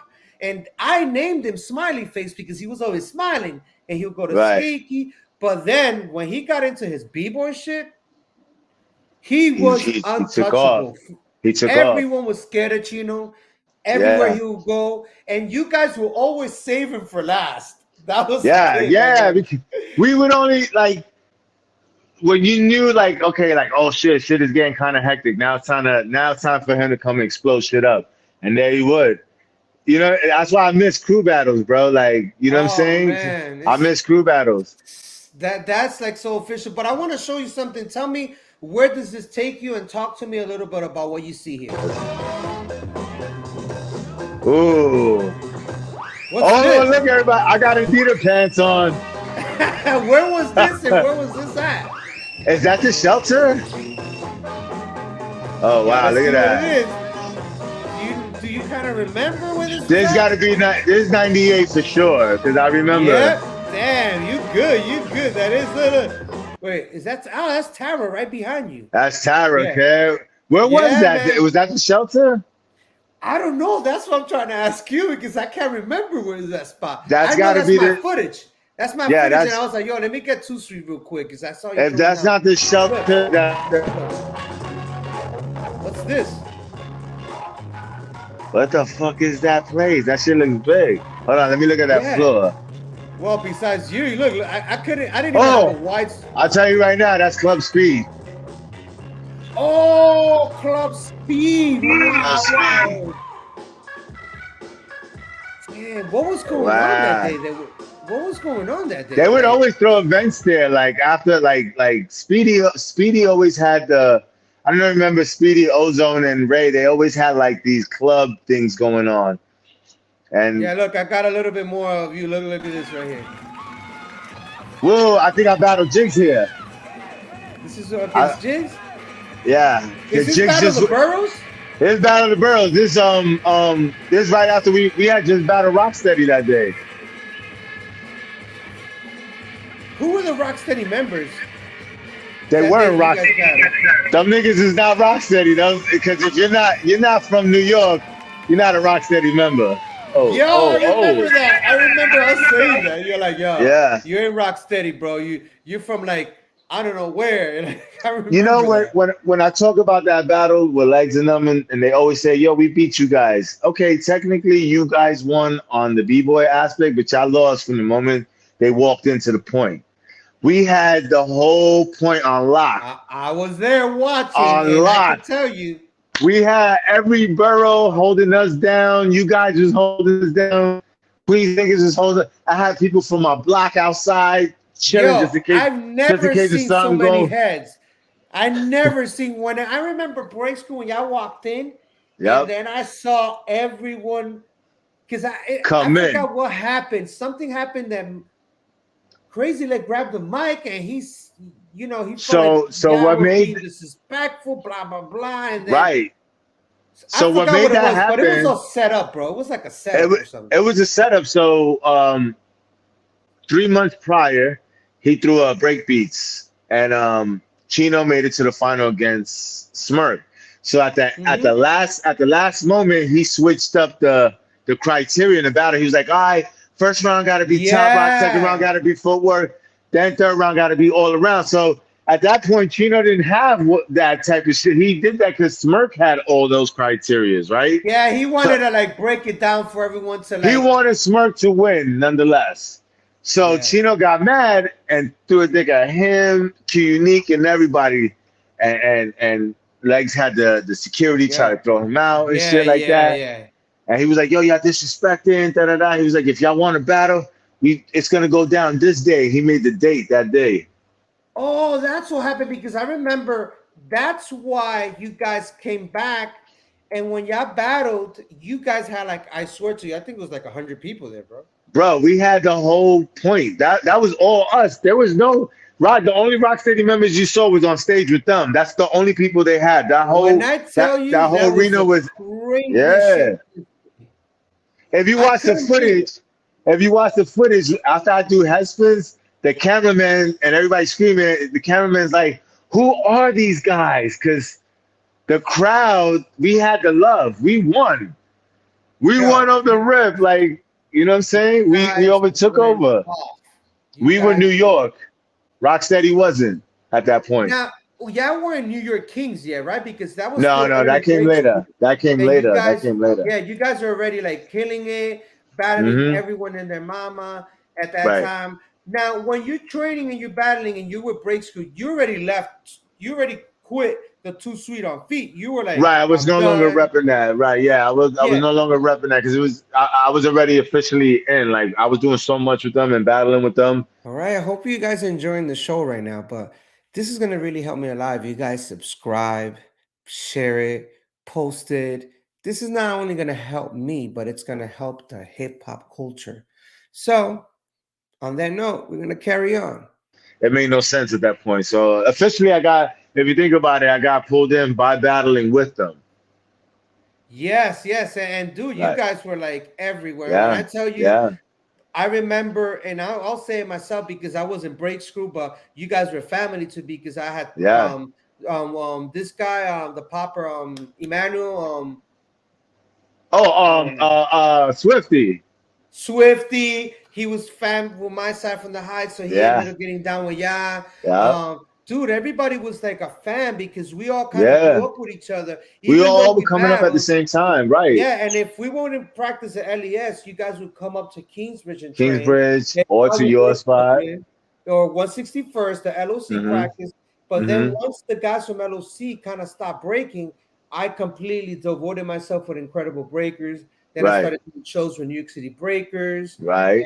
And that was like my show thing with Curtis Blow. You ended up Right. doing shows with Curtis Blow too? Yeah, you guys put me down. You guys put me down. So I did Roseland with you guys. I remember Roseland. I did Roseland with you guys. I did what's that club on 14th Street? It's not Club Exit, right? No, 14th No, Street, that right was there. 14th Street is that the Demaradas? No, what is that? That's 11th Street and 2nd Avenue by the movie theater. Yeah. What's the Oh name my of that God. club? I did Limelight with you guys. Yeah, dude. Oh I my did a God. lot. I did a lot of Curtis Blow shows with you guys. So yeah, Yeah, you like, guys I put me remember down with that. that. That was a big time. And then I remember Jigs ended up going to the Middle East with them and Yeah, Happy yeah. Girl. Like, dude, Yep. that was crazy. Now, let me ask you a question. If you can go back to your rookie self, what Right. will you tell yourself and why? Like, if you could go back to like you meet Too Sweet back then, Right. and you're like, yo, I'm from the future. What would you tell him? I would tell him to get healthy, eat healthy. Definitely work out and stretch a lot more. Because I definitely didn't stretch back then. So it kind of damaged a lot of stuff like torn meniscus, sciatic nerve type situations. Yeah, absolutely. I would say to and focus more on making your sets more cleaner, right? Because at that time it was more about freestyling, right? We would freestyle a lot, and we're just wilding out and just going. Yeah, you had a lot of if you had sets it's for the battle, you saved that for the battle because we did a lot of ciphers. So you didn't do what you did in the cipher, you wouldn't do in the battle. You would save your battle shit for that. And I would say just to try to preserve your body a little bit better. You know what I mean? Because at this age, I'll tell you right now, if I'm not in shape, if I'm not in shape, I'll be in pain sometimes. It'd be the knee. When it rains, my knees is killer. What's your age now? 43, 42? I just turned 43, so yeah. 43, man. And I'm a little bit ahead of you. I'm 45, Right. and Okay. I know how that shit feels. You Yeah, wake up, yeah, yeah. You're like, damn, this is something I did in 95, and it's hurting Yeah, now. that's a fact. You already know. You're like, fuck, And I never forget my mom used to tell me all the time, "Tu pop on that carbo." Like, yeah, yo, you're gonna turn bald, then guess what? Boom! Boom for Look at us. Yeah, we're twins now, bro. Yo, she wasn't lying. She jinxed me. And I swear to God. So, because head spins was my favorite thing to do. Like, I just enjoyed doing head spins. It was just something about head spins. It's crazy. My mom scared me that, you notice I never did continuous head spin. My shit was drills. Right. But that is what it's told too. Yeah, my mom was like, one day I'm at the kitchen eating and shit, and my mom walks and she goes over, she looks at my head and she starts like splitting my hair. You know, I had the little Jerry curls and shit. The Yeah, pretty yeah. boy Jerry curls with a fade Uh-huh. and the uptown fade. And I'm like, Yep. and she's like opening this up here, and I got all the gel on my hair covering it. And That's she's like, crazy. "Te va a poner calvo," and I'm like, whatever. And then what do? You rock a hat. You sweating Yeah. that shit. You rock a hat. I don't Dude, care. I don't care at that's this point. That's why you grow the beard. Now you got hair here, and that looks nice yeah, with the yeah. bald The hair head. fell from here, fell down here. So we good. So you will tell yourself, stay healthy. Basically, listen to your mom if you want to keep your hair. Exactly. Yeah. So now, what's your opinion on breaking going to the Olympics? I love wanna it. hear that. I love it. I love it. I think it's so ill. But I think that I don't. The way it's looking right now, I don't think if it's. I'm like I hope it makes it, but for some reason I don't think it's going to because so many people are tainting it right now. Like with this WDSF situation, Oh, man. they taking it from under the people who've been putting in that work to, because the corporate companies come in. And they don't care what you or I think or how it should be. They just want to, they there to make a profit. And, and these kids, bro, they're incredible, bro. There's now, Beyond. yo, bro, I got so many favorites. I have categories now, right? I have categories now. Okay. Break them down for me. Break them down. So I'm I gonna have give you the full screen for that. Go ahead. Right. So I have categories now, right? I have competition. I have b-boys that are ill at competition. I have actual dope b-boys, and I got b-boys that are good at business. So the guys that are up there is Vicious Vic, like great competitors. Vicious Vic, Zeku, who else? Jeffro, yeah, Jeffro. Who else? There was one more person, and then as the dope b-boys, you got Stripes, you got Box One. I'm talking about raw b-boys, Stripes, Yeah, raw Box b-boys. One. They kind of don't. For the They people don't in the fit. Olympics. Yeah, they don't fit in that category, even though they'll smoke half of those people. But to win, you have to have you have to have rounds that consists of the same thing over and over. Like when you watch Vicious Vic, it's the same throwdowns. It's the same throwdowns, but he got it so tight. Oh man, yeah. He's not gonna lose. He knows exactly what to do with Zeko too, right? Zeko too. Yeah, you see that like boxers and martial artists back then. They know it's to achieve. Right. Same thing. If you remember yourself as a martial artist, you will practice your form.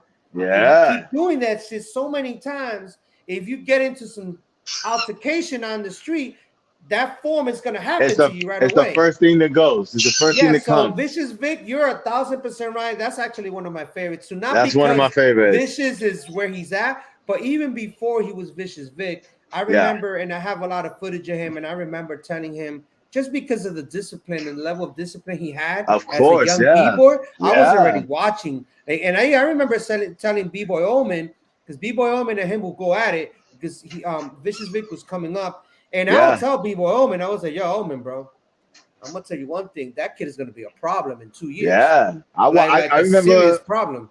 I first seen him in 2010 when I went out to Hookah Roast in Miami. I wound up staying in Phantom's house. As a matter of Phantom and Summy and Omen were living in the same house. And raw Miami crew. Like, right. So show thing.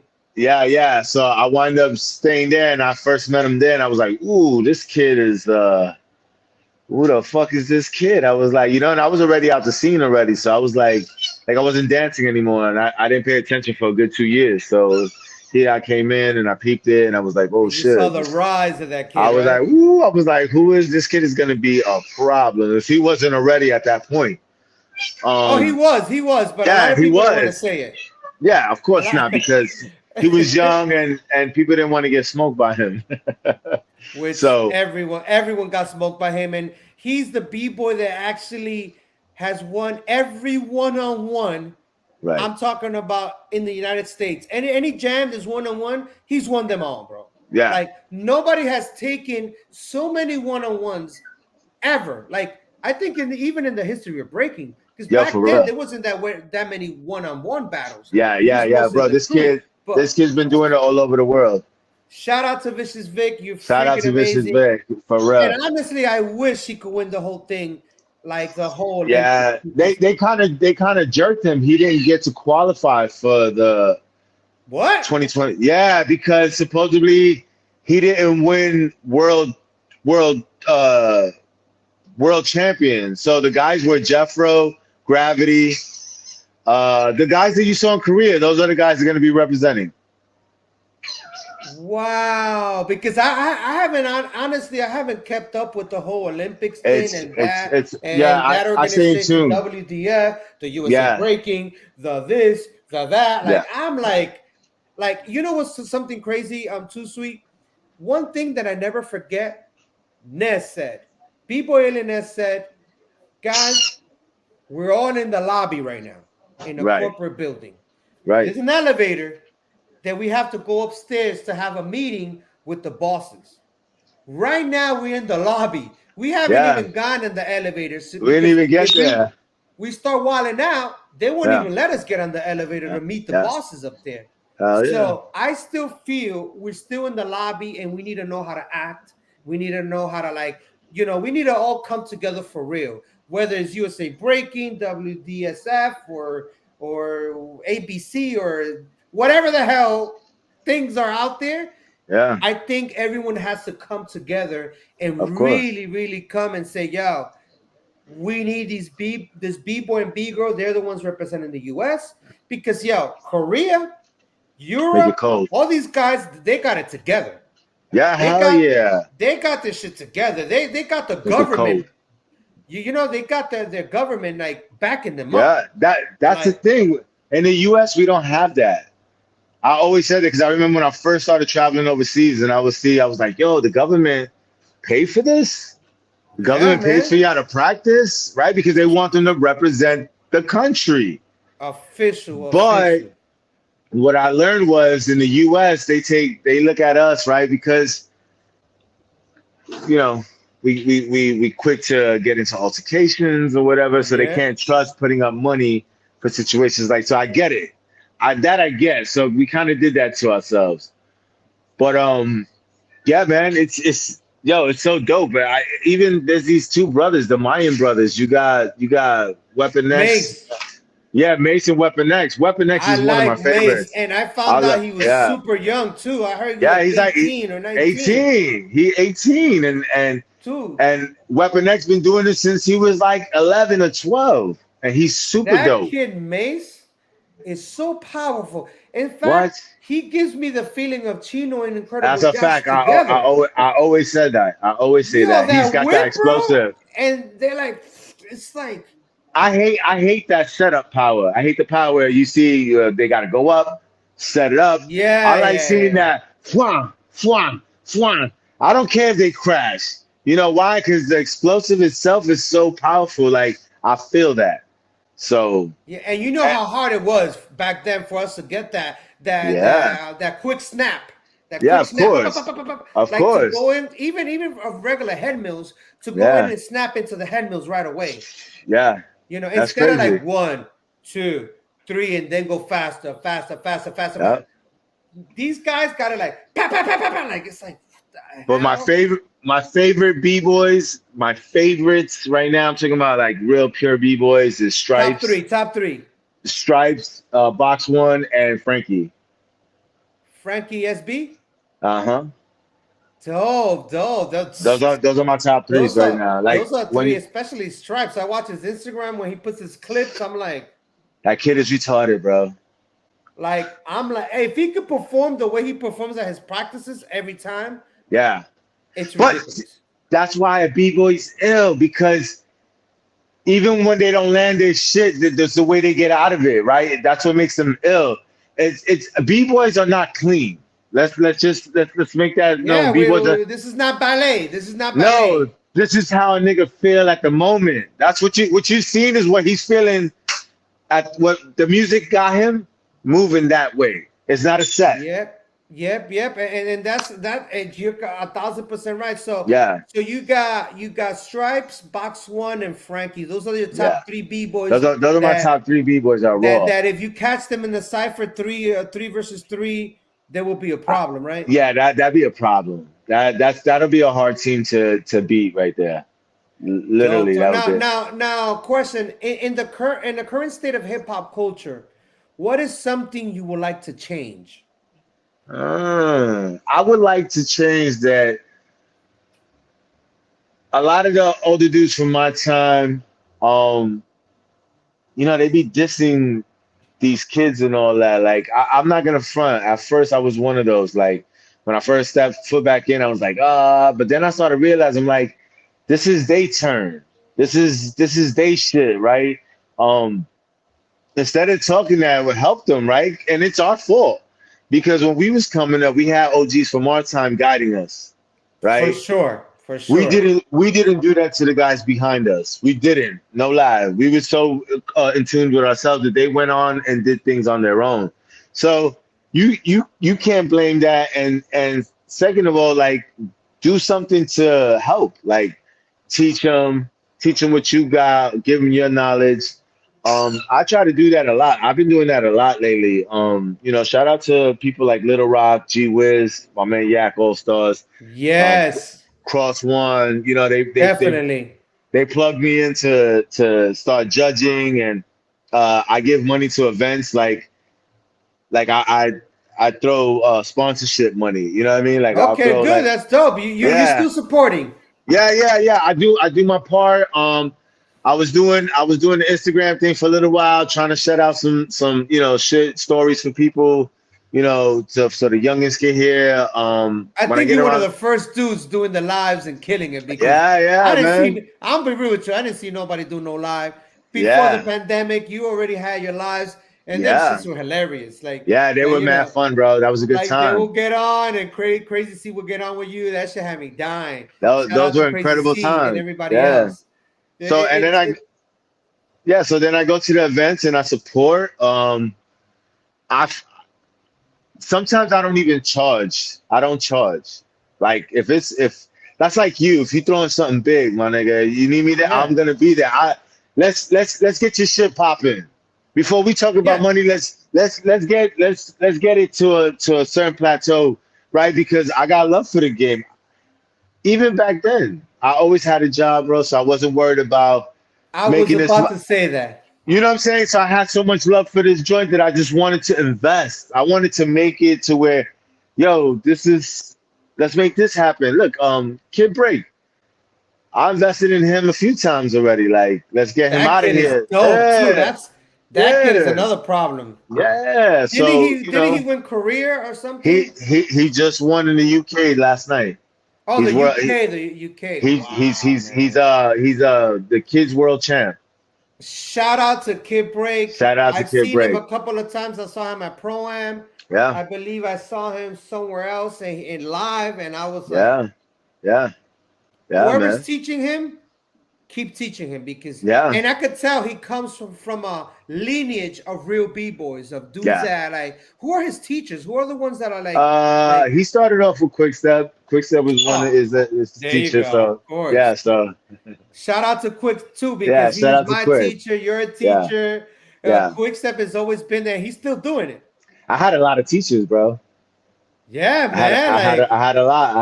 I had Burn. I had Get 'em Gump. I had Ken Swift for a little while. I had yeah. K1. I had Quickstep. And Kensu will go to your practices and train you. Like Yo, for real, for real. the greatest day of my life was after Breakthrough versus Rocksteady. I was in my house. My mom says, "Yo, there's this guy at the door." So then I went to the door and it's Get 'em Gump. I opened and he's in the hallway. He's like, "Yo, somebody Of came here to course. meet you. Somebody came here to meet you." When he pulled around the corner of my hallway, it was Ken Swift. I was like, "No way." He was like, "Yo," he's like, "Let me tell you, it's a pleasure to meet you, bro." He was like, "I like what you did. I like that you wasn't scared and this and that." He was like, "Let me work with you." He was like, "I heard you got a spot right here. If we can get a private session every day in the morning where I could train and then I could help you with your, tune you Wow. up, He was like, you good, but let's tune you up to where you don't look because at that time I was still sloppy, loose. You know what I mean? I thought that what I was doing was ill, but it still needed a tighten up. So sure enough, I started working with him, and he's the reason why I started learning how to land moves in front of people, because he was always like, you started doing a lot of burns. Yeah. So he's like, yo, start landing in front of people and start hitting them with quick burners and tie them out and then come out and bang them at the end. I learned shit like that. That's some Mr. Miyagi shit right there. Yeah, yeah. And then power, I learned from Quick. I learned from Quick Step. Those LES sessions. You guys were man. Getting it in, training the head spins for headspin, tracks, back spins. And I remember you do the donuts. I would try to do those, bro. Those are hard as hell. I saw you do them shits. I could do it like tap, tap, tap, and then do it. I couldn't do windmill and bang them. That shit was hard. Yeah, man, but you were killing it. Now, let me take you to this real quick and tell me if you remember. And I want you to tell me a little. I want you to tell everybody what went down and how you got there, and just tell me the story about this right here. Okay. Whoa. What's this right here? Yeah, man. Freestyle session 7. That's the first freestyle session you went to? Yeah, that was the first time New York ever went to any New York team went. Oh, let me rewind that. Because that was the too sweet. That was a too sweet move, man. Like, when you used to catch people with that shit, be like, oh shit, bam. Yo, the tallest people in freestyle section. Yeah. Yo, you're ailing right there, bro. Damn. Boom. That was a picture, right? Yeah. That's so dope, man. Yeah, man. Now, yo, so you go out there, were you nervous? What's going on? Like, Nah, your mind? Nah, our whole mentality is like, yo, we going to LA and we're gonna rock it. We break screw, we winning this shit. If not, we making it top 8. Right? That was the goal. Top 8 or to the finals. But we wasn't trying to take it no other way. Like, and that day was a long day because you had to battle a lot. Like that was prelim day. So you guys made it to where?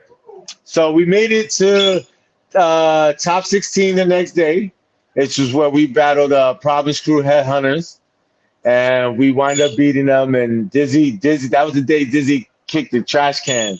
And he was like, I'm tired. Yeah, I heard about that. He was crying. He was like, I'm tired of losing to Breaks Crew. Because he thought he was in LA. Yeah. They'll come down and you guys will always like whip them. Yeah, whip them every time. We will always be Supernatural. What about this? What about this right here? You remember this right here? Oh, yeah. This is Breakers the Light. This is dope. This is a dope one right here. I remember this. I forgot where it was at. That was this couple, like this Christian couple. They used to throw these events called Breakers Delight. But where was it at? Oh, this is at Forest Hills in Fresh Pond Road. Like Brooklyn, Queens. It's look at that. Wow. This is right before Chino left to Japan. I think he left maybe a month or 2 later to Japan to live. Amazing. Yeah. Let me see where you at. Wait, who's that's that? Breakers. That's Rugrat and them's crew. My man Ricky Barksdale. Yes. Let me see where you at. Because you're the tallest man in there. Who's this? This is NYK. This is NYK right here. Look, Alien S is with us. Oh, okay. This is NYK day. Alien S so baggy like that. Yep. Wow. Yeah, you were like, that's Ruggs. That's Rugrat right there. Oh, look at Ruggs, bro. That's Ruggs. Did he ever look up to like Comp 3? Who? Him. No, I think he like Chino was his guy. Oh, okay. Yeah, remember at that time everybody was a Chino fan. Yes. Let me see where you at. Because I know you come in. Who's this? No, that's Paranoia. Paranoia, George, bro. Shout out to Paranoia. Shout out to Paranoia, kid. There he goes. Foul. George has some shit back there. This is New York Kings at that time? It's New York Kings right here. Okay, let's see. So New York Kings consist of me. Where you at? I think I come maybe after this guy. I think I come after this guy. This guy took it long. So oh no, there goes Phantom. Pow. Shit, Phantom. And he hit him out with a bow and arrow. Boom. Yep. That's the original Zulu King bow and arrow. Yep. Bow. Is he still breaking? Nah, he's one of those guys that just lift heavy weights. Oh, he got into like heavy lifting and stuff? Yeah, dude. This dude be squatting like 800 pounds or something. He completely stopped breaking, bro? Yeah, from what I heard. Look at Summy. That's Summy. Oh, yep. This is Summy right here. That was Summy in the back. I went after right there. Look, yeah, put Summy. Look. Let me put Summy up real quick. Yo, Summy goes in right here. Watch. He points at his toes when it said, Watch. Watch him go ham. Right. Damn, man, look at this guy. Watch him point at his feet. Pointing at my own 2 feet. Yeah. Yeah. That's what. Yeah. Wait, now he battling the other side? What the hell's Yeah, going because on? it was a 3-way. Oh, okay. So, you go in on all 3. Oh, snap. Here comes the giant.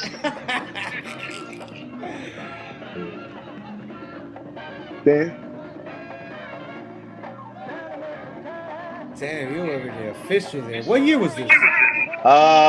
2005. Oh, so you got over 10 years doing this already. I got some time already. What was it that you kind of like stopped breaking and you were like, you know what, I got to move on to something else? Was it injury? No, I just, my daughter was getting older. I was more focused. Like I was working a lot, and breaking was my hobby. It wasn't my, like, I loved breaking. Like I loved karate and I loved rollerblading. And then when it started becoming a competition thing, it threw me off. I was like, I got to sign up to dance. Like this is not for me. Yeah. So Now you're entering battles. You're doing all these left and right. You're battling in ciphers. People call you out. You're calling people out. We'll go to Skakey. We will go to Copacabana. That was my thing. Exit. Yeah, right. Speed, like Club Speed, Limelight, Webster Hall, The Tunnel, all these places. We already had this. Like I said earlier, we were territorial. Yeah, of course. Immediately you see some cats from Philly that are there and you hear about it. Yeah, you're not stepping into my hometown, right? Exactly. Yeah, and which is dope, and it's so official knowing that you guys always kept that mentality, because when I moved down here in 2005, literally 2005, like a couple of months later, you guys came down here, and I believe you guys, boom. Is that no? That's not Evolution. I think this is Evolution right here. Is that it? That's Evolution. We won a Red Bull competition in Queens that got us a free flight to Evolution. And who's this? That's Reaction. That's Pesci and Reaction. Oh, that's right. Pesci and Reaction, or Arson and Reaction now. Oh yeah, Arson and right, exactly. Arson and we beat the Flip Side. We beat them that day. Yo, it was Kusto, Zeno, Lego. So they were like My 180 and Flipside Kings together. Yeah, right? Milky. I forgot this guy's name. Oh, that's React. We beat them that day. We won. That was the qualifier to get into the next day. Yeah, this was the qualifier to get into the next day, to get into the main battle. Let me see where you at. Oh, look at Bonnie. We do a routine. Yeah, I think we all do a routine here together, if I'm not mistaken. Bonnie came that day. Pow, yeah, you guys came in, dude. Yeah, we knew how to take them out. We figured take up the floor, kill the time so that they don't get enough throwdowns. Mad routine solo. So commandos left and right is all we did. We killed them. Oh, that's so so dope. Bro. And I think me and Jigs come out here, Now, pal. guess what? I haven't seen this since I saw it live with my own eyes. Because I was rolling with the Zulu Kings that day with Ness when I saw Ness there. Oh, yeah. Yo, dude, I remember this day like it was yesterday. So we killed the time to make sure that they didn't get a lot of go downs. You know what I mean? Because if you let them run, they go to our jealous. That's our jealous. Freaking art. Isn't he like a reggaeton artist or something now? I heard. Nah. But he live out in Orlando. I think he's in Orlando. Yeah, but I heard that he's like a reggaeton producer or something. He probably is. Fuck around, because our jealous is always into something. But our jealous was dope all the time. Like he was superficial, bro. Yeah, man. This is NYK right here, as a matter of fact. This so you guys won as NYK. Yeah, look at watch Zeno stomp in my face because he's getting mad because they lose it. Watch him get in my face. Oh, they're messing up already. Look at that. Yeah, look, he almost breaks Lego's leg. Oh, his arm. Look, watch. He gets in my face. Nope. Oh man. Watch. Turbulence. The guy, look.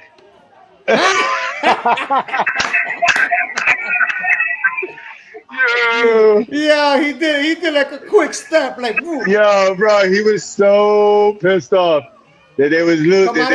You come out again. Come out again. Wait, I came. I wanted to get after Lego. I always want to go after the good guys. Like I'm not afraid to lose to a dope dude. Like I feel I want to see how well I can do against a top that person guy, like Lego, that. Bro, still breaks the same. He's up like a motherfucker. Yeah, like, he's still doing it. He's over 40. Yep. Like that's one of the dudes we gotta like listen to because for sure. That dude keeps his body like tight. Damn, bro. Yep. Damn, that's so dope. That's so dope. It goes cool, so fresh right there. Yo, you guys were literally taking over the floor for real. Yeah, we knew what we had to do to pass prelims that day. That's one thing that at that point. Let me tell you that NYK, we had a 2-year undefeated streak. We did not lose. Yeah, for real. We did not lose not one battle until K-Mel jerked us at Alpha Fame at the LPAC. Oh man, that's where our winning streak got broken. Was Jigs in NYK, right? So Jigs was in NYK. That's when he called out K-Mel. You already know K-Mel's like, fuck that guy. Yeah, no. Well, everything happened that day. That's where the beef started, right there. Also, that's where it all started. Yeah, because bro, we dominating Alpha Fame. We dominated that. Like we were the team. We dominated. Then we go against Floor Lords, and somehow they said it was a tiebreaker. We were like, what? So now we're pissed. We're not even focused on the tiebreaker. I'm tight. I want to fight. I don't want to. Yeah, I know. Especially when you know you got it. Yeah. So I was like, yo, they can have it at this point. Like I'm not gonna throw down another round. It didn't make no sense. You know what I'm saying? So I was just talking to Jigs on the show, and we were going over the footage of like him against K-Mel. And one of the conversations we had, I don't know if you saw the show, but we were talking about when Skill Methods showed up to Forest Hills to battle. I remember Tony that day. Bones. They thought that me, Chino, and Frankie brought him there. Because when they thought that I instigated that battle. Nah, bro, them niggas showed up on their. Listen, when me, Chino, and Frankie got off the bus and we get to the park that's on the side of the community center, they were down there. So we were like, oh shit, what y'all doing here? And then they told us what they were there for. And I was like, all right, that's cool, whatever. 2 minutes later, Jigs, Wild Town, all them pull up and they like, Jigs tells us, like, yo, that's fucked up. And like, what? He's like, y'all brought these niggas here. We're like, nah, nigga, we ain't bring them here. They were here already. We just got here too. They came here for y'all. We don't got nothing to do with this. Yeah, like, and they thought I brought them. I said, I didn't bring them. I didn't even know Skill Methods was going to show up. And then out of nowhere, I see Technique and Wild Child or somebody. They're arguing with Tony Bones. Something is going on. In Frankie and Wild Child got into it inside because, again, Frankie was cheering for both sides because we were cool with both sides, Pop. Skill Methods are people, but Jigs and them are bros. Like, you're not going to overpower that. But they were both killing it. So we were both like, oh, So Wild Child got mad at Frankie, and Frankie had to shut it down real fast. Like, yo, OG, chill out. I don't do that. Like, and then he apologized. He apologized to Frankie, and they left it alone from there. So I never knew that it all started from Out for Fame, the whole K-Mel and him. Yeah, that In happened fact, at I Alpha always Fame. thought, you know what I always thought, now that you cleared it up, I always thought that the reason why they battled was because Jigs has that chair around, you know, that The one round where they chair go that like this, yeah. No, yeah, no, and then no. K-Mel does the same thing, and I'm like, Yeah, they might be no. battling over that. Now, 'Cause- so it's crazy because Jigs didn't like the way the judging was, and obviously you could tell that K-Mel was ODing for Flawless because if you watch the tape, you can hear him go, oh, oh, oh, every time one of the Flawless threw down, and that shit was trash. Like every certain rounds was trash. It was just Pookie killed it, Little Dave and Shamgard, he was killing it, but he kept doing the same thing. So like you couldn't. He'll do a flare into a hollow back. Like that's all he did. He wasn't doing nothing else. wow. So that's how it all happened. yeah. And then when K-Mel wound up showing up to Jig's practice for the second round was due to the fact that we had beef with Josh and Connie at that time. Oh, okay. Because Josh left the crew because Connie made problems. She made us get into some issues about a trip to Canada. All right. So then after that, then they joined up. Bounced. He bounced, and then he got K-Mel, and they took a picture that night putting NYK Killers. What? Yeah, I never bro. knew that, bro. Yeah. Yo, so What? long story short, we doing this festival that goes on in Canada every year. That they do a b-boy battle. This chick flies, gets every Is crew that out that or lady? whatever. That lady, what's her name? Yes, I what's forgot her name. I know who you're talking about, the white lady, Yeah, the old lady. She does just for laugh. There you go. It's a Canadian festival, right? So she got us a 15 passenger van, and she was like, "Yo, gather your people up and get here." So I told Josh, I'm like, "Yo, come." Connie kept insisting that she wanted, since she was with Josh, that she should be in the battle, but it don't work that way. We didn't let none of the girls throw down with us. We didn't let Bonnie do it.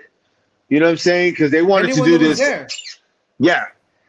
So I was like, no, you could come, but Connie kept making it the issue. So when I got home from work one day, Josh was sitting on my front porch in Queens with Connie, and he was like, yo, bro, I got, Connie. I said, yo, Connie could come, bro, but she can't enter. She's not a part of the team.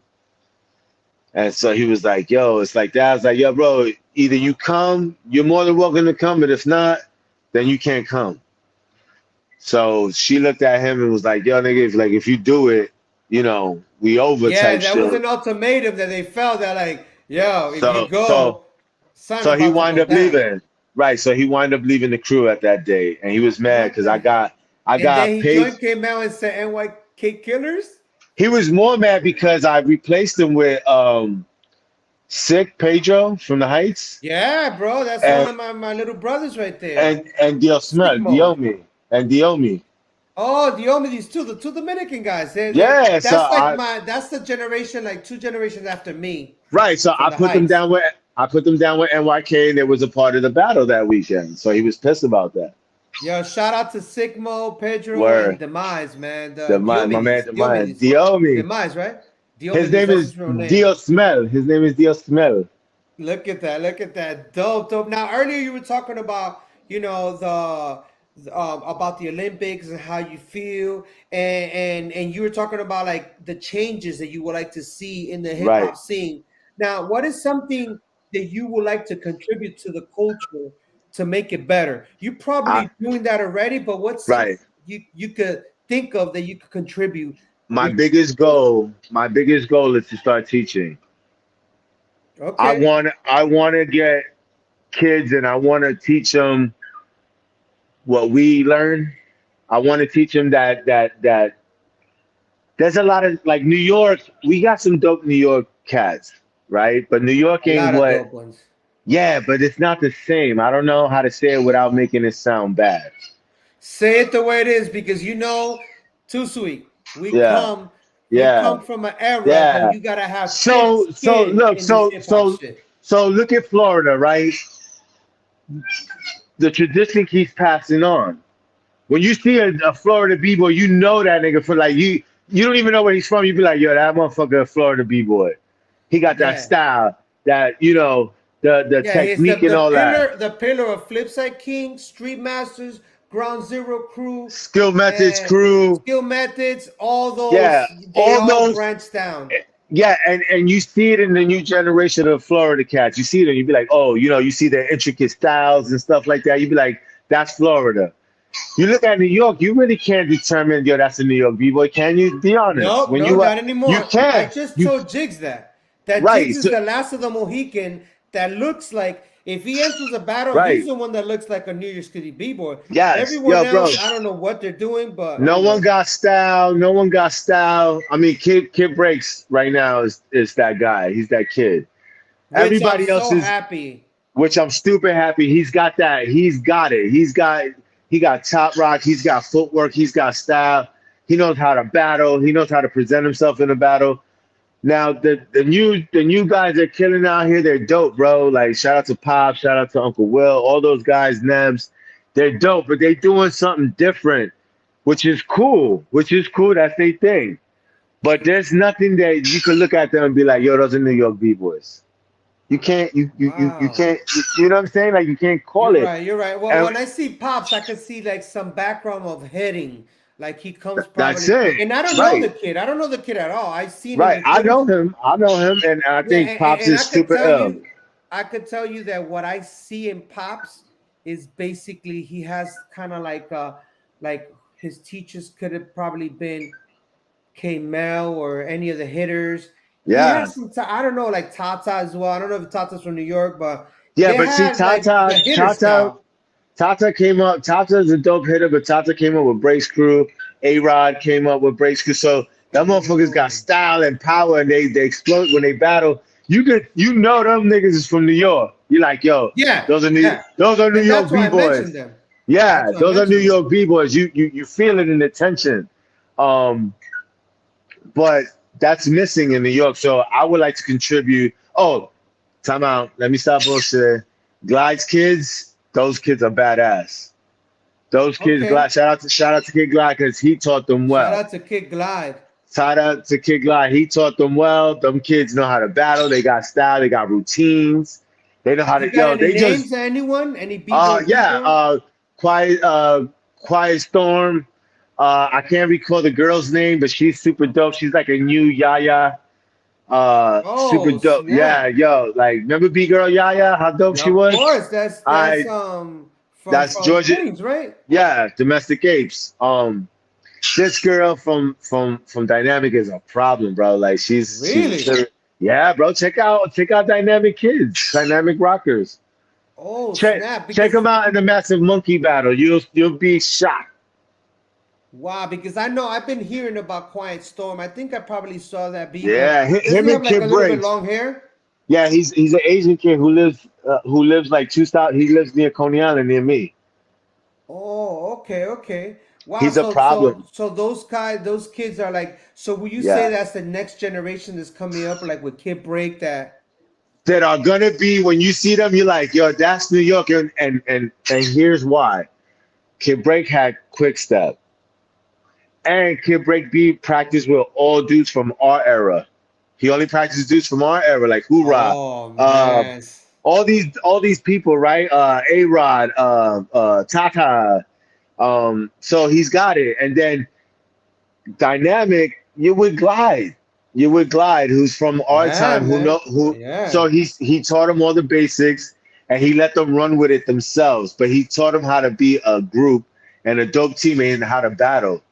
That shit is lost, bro. I feel, but then again, like I said, I don't blame nobody because that's our fault. We stood away for a long time to not teach certain Yeah, people we like, wanted to yo. keep that shit locked. Now, I'll So tell you right, one thing. right. My generation, because I come before you, And Right. my generation, we were all about teaching. When you met me, I'll immediately, whatever I could teach, Yeah, I remember I'm that. gonna be. If you remember, I'm immediately like, yo, you want to learn this? I don't care, because I had the same. They were teaching me Yeah. Quickstep, Rockefeller, Honey Rockwell, Ken Swift, Fast Break, Mega Flash, like all these Chino and Mega Brian, like all Flash. these dudes. Wow. Yeah, Mega Flash. And it's crazy. All these cats were teaching me. And one of the things they always told me is to pass it down. Like if Yeah, I ever man. get dope, pass it down. And I Yeah. was always, as soon as I started meeting all these people from the Heights, like Kid Quick, even the LOC kids, even Yeah. Sigmo, Demise, all these kids, Mach 3, all of these Yeah. kids were babies. And Yeah. then Yeah. I was like, yo, I was like the OG in front of them. And for me was like, I gotta teach them everything. Like, Right. I was just there like teaching. So Yeah. then that generation came in, meaning your generation. But I believe we lost it after your generation. Yeah, man. We Meaning did because we were half so of in your tune with generation, and ourselves. yeah, they wanted to keep Yeah. it. They're like, if we teach them, they're gonna smoke us. Yeah. Or majority of us were so caught into ourselves that we weren't even paying attention to who was behind us. Because I was one of those guys. I was so in tune with my team that I didn't care about like nobody else behind us in New York. I cared about, even though I had some that was like they were my favorites, but I was like, nah, I'm too busy, you know, But focus how on were my you seeing shit. your OGs, the OGs before? How were you seeing them when you would go to practices? When I first started, Yeah, like in your beginnings, like how were you looking at they them? would You not. weren't looking. They would never help except like I said for Gump and Burns. Those two right there were the ones that be like, yo, you got to do it like this, you got to do it like that, and And they would this, and teach you that. the confidence and the mental level, not only the Yes, moves, but right. certain things to be like, yo, Yes, if he gets in your face, if he tries to come in the circle, stay standing, hold yeah, your yeah, ground, don't yeah, move, yeah. don't Don't move. move. Yeah, And all the those time. are things that Burn One, Forrest, they were teaching me too. They're like, Yeah, yo, somebody yeah, jump in, you stay standing, like it's not your turn until I get out of the cipher, yeah, which yeah, is man. dope, which is dope. Now, do you feel there's a lack of respect for the elders in the hip hop culture, which right Uh, now we're considered kind of like the elders to the new generation and the dudes before me? You feel like yeah. there's a lack of disrespect? I've seen it. No one's have done it to me. To be honest with you, like there's a few that I got in like little arguments with, but like that's because they took my words out of context. You know what I'm saying? And but I still love them anyway because they just sometimes people just want to hear what they want to hear. They didn't really actually listen.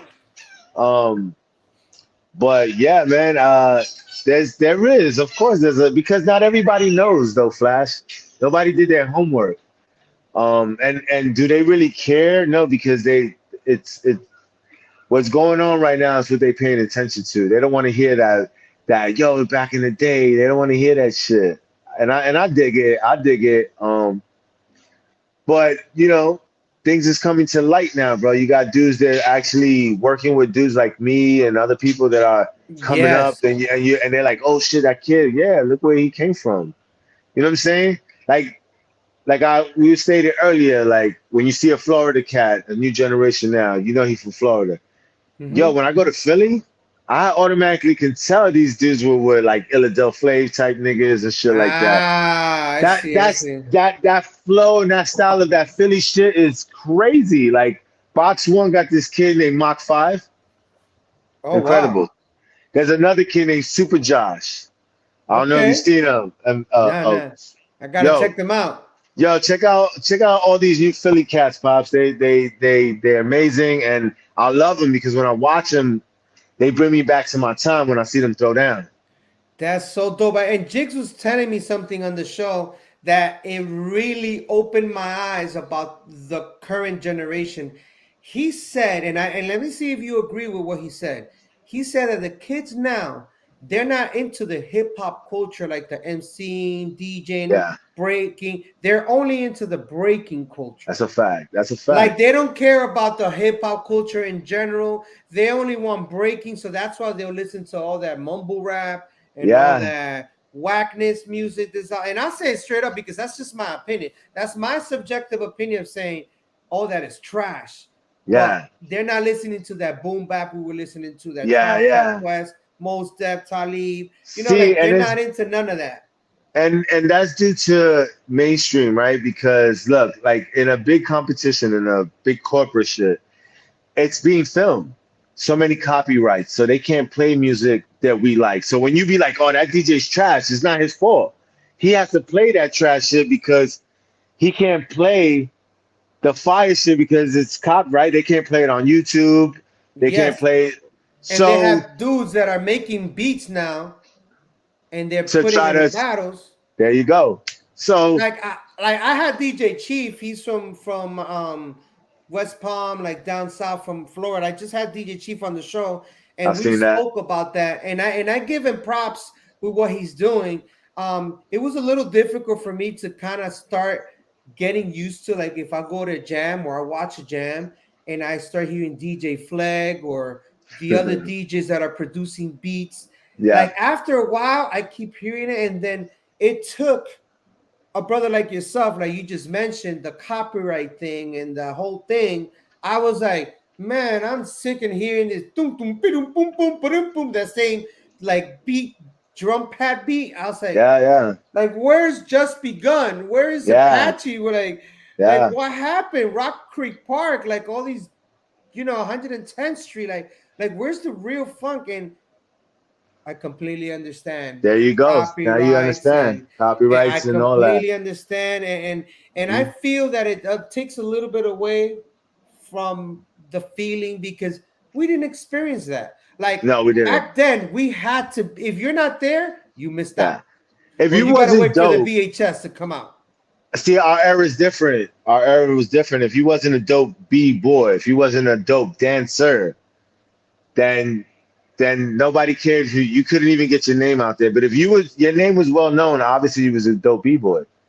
Your Yeah, name for was out, sure. right? So nowadays, if you're a dope B-boy, it doesn't really matter. But if you're a dope competitor, yeah, you're well known. You're gonna be well known. Okay, You now know what do I'm you saying? feel So there's easy props now? no, it's not easy pops because let me tell you that I got to give it because that takes a lot to train, right? To win these competitions. Because look, you go to these competitions, there's over 100 and something competitors, right? You're going from top Crazy. 32 to top 16 to top Damn. 8 to top 4. So you know how many rounds you're gonna need before so that you don't repeat. So you got to have a bag of Wow, tricks. You got to have a bag of tricks. So that's think about crazy. it. You do a prelim, right? Let's say that's the beginning prelim. That's one round. Mm-hmm. Let's say you make top 32. That's 2 rounds. So that's three. That's 3 rounds already. Top 16, another 2 rounds. So that's 6. You get to top. What's that? Top 8. That's 9. Then top Then you got 4. top 4. Then top 2. Then let's say if you make it to the finals. And who knows if you get a tiebreaker somewhere? But thank God now they Oh don't they man. don't they don't cherish tiebreakers. They just automatic whoever went one way and the other two went this way, that's the way they're going now. Okay, so with the question, you would say there is and isn't respect for the elders, or is it They're more like they don't really pay attention? I just think they're just not paying attention because they're so focused on what they're doing. I don't think it's a lack of respect. I think they're just so focused on what they're doing. They don't have time for that. But when they do get around, I've seen people be interested in stories. Okay. So now that you have answered that question, what is something people seem to misunderstand about you? I think the fact that now that I've been around a lot of people that I've came up with, that they're like, "Yo, Chusma, you so cool, bro. I thought you was a dick. I thought you was an asshole. You was always trying to beat somebody up." First of all, let me clarify something. Somebody was always trying to pick a fight with me for some reason. I felt like Yeah, for you're some the reason, tallest one. yeah. So like, yo, let me prove to him I'm tough. You ain't have to. Like the way I was in a battle, that was part of my act. Right, that was part of the gimmick. Like, of course, I'm gonna snap on you and do whatever. You could. People used to throw dicks in my face and say crazy shit like, "Yo, you whack, you this." I never got upset. They the ones that got upset, wanted to fight, and then boom, I was in it. So people, I get around people now. They're like, "Yo, bro, you so cool," and this and this and that. And I'm like, "Yo, I was always this way. Y'all just didn't give me the chance." You know what I'm saying? Like, you took what I was doing in that dance floor and took it like I was really violating you. Now, you feel that people thought that you were just like A jerk, unapproachable, or big kind of time. like, nah, man. If I talk to him, he's gonna be a dick to me and shit. I Like, think so. Yeah, I think that's. do you think that's a New York City thing? Because people felt Yeah, like that, and in fact, to this day, people feel like that about me. Like, like kind of like, I'm cool and everything, but they won't really approach me. Either right. maybe they feel I'm too straight up, but do you feel that it's because it's New York, like I that New think York yeah. blood in Because us? come on, bro. Like we get around. When we get around each other, do we not just snap on each other? We just, Oh, that's just forever. yeah. So people can't take that, but that's a New York thing. Like to snap and to talk, and our talk is a little aggressive, right? Like the way we talk and the certain slang we use. Like we like when I went to LA, and they kept saying, "That's what's up, fool, fool." I was Yeah, getting tight. I was getting that full tight. I was thing. I mean, like, like, yo, yeah, I was like, yo, what the fuck is this? They were like, nah, that's like y'all saying, boy, your boy, a homie. I was like, okay. I didn't get it. To me, I thought like, you know what I mean? But they don't understand our shit as well. So I it's a was little just talking to aggressive. Jigs in the show, and I was mentioning, and in fact, you were actually in the van. We were going to Alpha Fame Boston in the van Yeah, with the I floor remember that. hoods, We were coming and back. we were either coming back or somewhere. And do you I remember got in the van coming back. Me and K Mel were going at it, dissing each other. Yeah. Oh, And no. yo, That was when y'all was going up because Darbs, remember Darbs from Darbs, yes. Rocket Finesse? He drove me and Chino there. We came back with Oh, okay. So Clown you and heard you about it guys. then? I heard about it because when we was there, he was everybody like there was a whole situation going on. I remember like Skill Method niggas was crying because K-Mel Yo, told them they did whack. I was going up, and I remember came out with me in the car, bro. We were dissing each other, like back and forth, just talking shit. Because, like you said, like we're New Yorkers, bro. I got so heated because Came out was good with freaking snapping back. Yeah, he was the best, Like, bro. and like in order for you to beat him, like it's almost like you're freestyling against him, Yo, like, K, that was something that no one could ever beat K-Mel at. When he bro. battled you, he made you feel this small with his words, and he broke you down. And then he would just, even though he could smoke you just with moves alone, but add that on top, he was unstoppable. Bro, he had me so tight driving to, like, I was in the van, and then there was a rest stop, and I'm like, yo, K, come outside, bro. Because I wanted to put my hands on him. I'm like, Yeah, yeah, you're gonna get me as a b-boy, but you don't know what I can do. Because yeah. you already know in the past, you always saw me and Forrest doing shit, grappling, Doing and that perfect weapon shit. that perfect weapon shit. So I was like, all right, man, he got me. He got me, dissing me and shit. But Yeah, I yeah. was so tired. I was like, yo, K, come outside. But this motherfucker, bro, he waited to the jam and he smoked me so bad in the cypher, bro. I had my head down the whole time. Like, he knew that. He's like, I ain't gonna get physical with him. I'm gonna Yeah. wait for him to enter the jam. Dude, I was paying. And right when I was paying, I was about to go in and take 3 steps forward.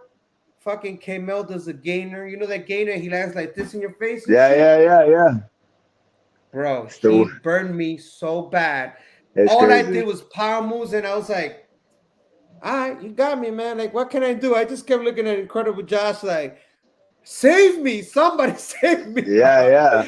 But it was came out, man. But yeah, so you feel that that's what people misunderstand about you is usually they think that you're Yeah, like yeah, yeah, because they judge me about the past, or the way I battled, and I think that's what kind of messed me up, like opportunity wise, and this time of um, a lot of the people that I violated, let's just say violated or I battled, in the they're battle, in the in battle. the battle, or even just got anyway with, they're in charge now. They're in charge of big things, and I Ah. guess still now they feel a certain I don't way, know so they who's don't. those people. I don't know who Uh, they are, but there's a whatever. lot of people, and I did that to myself. Like me and Little Rock talk about it because he was the same way, and he's left out a lot of things too, and that's due to the fact he was just as bad as I was. You know what I'm saying? And who Like you talking about? Who? Little Rock, me and him was talking about how Oh, Little Rock. That yeah, for yeah, being yeah. so aggressive back in the day, that put us in a position where people don't work with us or they think you're unapproachable, Oh, or wow. so I think that was a lot of things because this now doors is opening up for me. I've been doing a lot of stuff, but that's been with West Coast people. I don't get a lot of love in the East Coast in New York City, like work Which is wise. so interesting because Yeah, we were all over the East Coast in the 90s. Like, Yeah, man. if So you will mention Too Sweet, people will be like, yeah, from the East Coast, the 90s. yeah, You know, like a lot of they people don't were want to. I don't think people want to work with me in New York City. To be honest with you, because I what get you too all my straightforward. work. You say how it is, I think it's because I speak how I speak. I don't pull back. and you don't kiss And ass. yeah, and I don't kiss ass, bro. So, whatever I've been getting lately is due to love, like people recognizing me. You know what I mean? Like, look, In G the West Wiz Coast. in the West Coast, right? So, What the look, fuck? Little Rock hooked me up multiple times with Rock City. I even did the World Finals last year in LA. That was huge. I do a lot of work with Yak. I do a lot of car shows now. G Wiz hooks it up with Breaking Clothing. Um, I do stuff with Baby Girl from Texas. Like Look she, at you know, that. like That's dope. it's. But I, when it comes to New York, I don't get it, which is fine. I get it. Like it's cool. Um, when it And I can comes, it's gonna come understand that genuinely. because I feel the same way in Orlando, Florida. I don't get, bro. Yeah, Nobody puts me at jams. yeah, Nobody hires me for anything because yeah. I'm very straightforward. I don't kiss ass. I don't. Hmm. I say how it is, and sometimes they feel some type of way because Of course. I'll be like, yeah, nah, like that B-boy's whack. Yeah, because people want you to lie. We could People say really want you to whack. lie. People really want you to lie. They want you to be like, oh, like you know how sometimes certain friends will be like, yo, that was dope, but in reality, that shit wasn't dope. But Yeah, they just man. doing that because I don't feel that way. I'll be like, yo, bro, nah, that shit was not it. Like Yeah, you're and not only dope, but that, that like wasn't it. if you look at MCs in the hip hop culture, when they battle, what are they doing? Aren't they dissing each other? Yeah, yeah, That's part of the hip hop culture. So in b-boying, if you know back then, like let's say me and you were battling, and you start saying, "Yo, that shit was whack, bro," and it could probably been dope, and in your eyes, you're like, "That shit was dope," but I'm gonna tell this dude that shit was whack, so I yeah, could get into yeah. his head. You know Of what I'm course. saying? Yeah, I And then the dude always. will probably repeat it again and mess up, and you'd be like, Yeah. ah, you know what I'm saying? So like out here is crazy, and I think it has nothing to do with New York. I think it's an East Coast thing, or maybe a whole United States type of thing, because I'm the type of person that I see the people that get all the judges gigs, the dudes that get all the DJ gigs out here in Mhm. events. But what I feel like is if you're saying that person is whack, you're not saying that they're like literally whack Completely in the whack. sense that, Yeah. like, It I'm was just just that saying moment. at that moment, I think, that was Yeah. whack. That shit was trash. Yeah. And in our eyes, we've been seeing this since the early 90s. So now Yeah. when a dude comes and does, let's say, a critical to a freeze and kind of messes up, me and you gonna be like, he crashed, he messed up. Yeah. Yeah. But There's no people want to saving be like, that. nah, he didn't. I'm like, yo, and it's okay. If I think you're Yeah. whack, prove me you're not whack. Yeah. Call me Yeah. out. You call me out, Yeah. I'm gonna come out. I'm gonna come out because Yeah. even you right now, where you at right now, what happens? You at a jam. Let's Hmm. say right now on this show, you say B-Boy Charlie's whack. B-Boy Charlie sees you in an event one day and they're holding that shit inside because they I'm saw ready. Too I'm ready Sweet. for that. I'm ready for that. Get Right. Because I They don't obviously I know said you it. ready, Right. right? Yeah. They don't know you ready. So Yeah. you're standing there, this B-Boy Charlie, there's probably a nobody, comes and goes like this to you, and you're like, all right, you start battling, you get it in. What's the first question after that? You're gonna be like, yo, what's up? Like, what's going on? Like, Yeah. Yeah. oh, you call me whack on Flash's show. All right. Fact. Yeah, like it's all Yeah. good. It's hip hop. Yeah. Yeah. So I believe that it has to do with so many people you burned, so many people you hurt their feelings, Of so course. many times that you probably chilled with a certain group that certain people didn't like, and they immediately said, "Man, Too Sweet's part of that. Don't put Yeah. him on." Of course. Of course. That So happens all the time. I feel it has to do with that. But you know what? We know what we've done, we know what we did, and we know what we're Yeah. doing. Yeah. And some people like Little Rock, shout out to Little Rock, Shout out shout to out Little to Rock. G Wiz. Those are Word up. beautiful Shout out to people, man. Yak, my man Yak. Yeah, Yak, all of them, like, which I want to have Little Rock on the show. I want to have That's a G fact. Wiz. I Yep. remember him coming back to Mecca, and we chilled, we bugged out. Mm-hmm. Um, That my man is doing that dope business out there. He's killing with his clothing line. He's part of the Olympics. You see what I'm saying, man? Like these cats are amazing, man. And I think we need to like bring them up. And that's one of the reasons why I was like, yo, I need to put Too Sweet on the show because man. Like whether people like it or not, yo, you were there. And I was already before a lot of people, and I saw who was there. I saw who was making noise. I saw who was battling. You know what I'm saying? And you're one of those cats. So on that note, if you could be remembered for one thing, what would it be? I was one of the illest battle cats. I always wanted to be remembered for being a battle cat, and I'm happy that it is that, because when I get around people, that's the first thing they say. Yo, I remember you was always bad. Like, you know what I'm saying? I saw you step to this guy, I saw you battle this guy, and I'm like, I'm happy with that. I'm happy with the work. You know, I get happy with the stories I hear from younger dudes. I'm like, oh, I watched you on VHS. I seen you, you know, they told me stories. My OGs showed me videos of you. So I'm like, all right. So, and it's crazy because I thought that the new generation knew nothing about me. Everyone knows. I was so, you know what I mean? Because I was out of the loop for so long. So now I'm in the move. Know and won't mention your name. Yeah. And that's a lot because I like little by little, or if not, they show you love in the DM on the low. Yeah, and I get a lot of love from the young kids. I get little kids. In public. Oh, I got little kids like, yo, Too Sweet, yo. I got little kids, and now they know who Too Sweet is, and it's crazy because their teachers showed them videos. That's official. And so you want to be remembered for one of the dopest battle cats in New York City that went out and battled, and people were like, yo, he's one of the dopest. So 30, 40 years from now, Bboys that are coming up, if they type in Too Sweet and someone goes, yo, who's Too Sweet? Oh, Too Sweet? That dude's one of the dopest battle cats in the 90s. And you know what? They held down New York. And they see the show, they'd be like, oh, snap. That's his history. That's how you started. You know what I'm saying? So now I have a few more questions. Tell me 3 most influential people in your life and how they impacted you. Well, first of all, obviously my mother and father, right? My mother she did not like this at all. My mom did not like it. She was not supportive. She used to be like, she used to be like, "Tu eres un bum," you know, you a bum. Yep. You're rolling on the floor. You're dirtying. My dad was a super supporter, right? But he just wanted me to make sure that I'd be a man first, because obviously, you know, I had my wife, I had my kids at that time.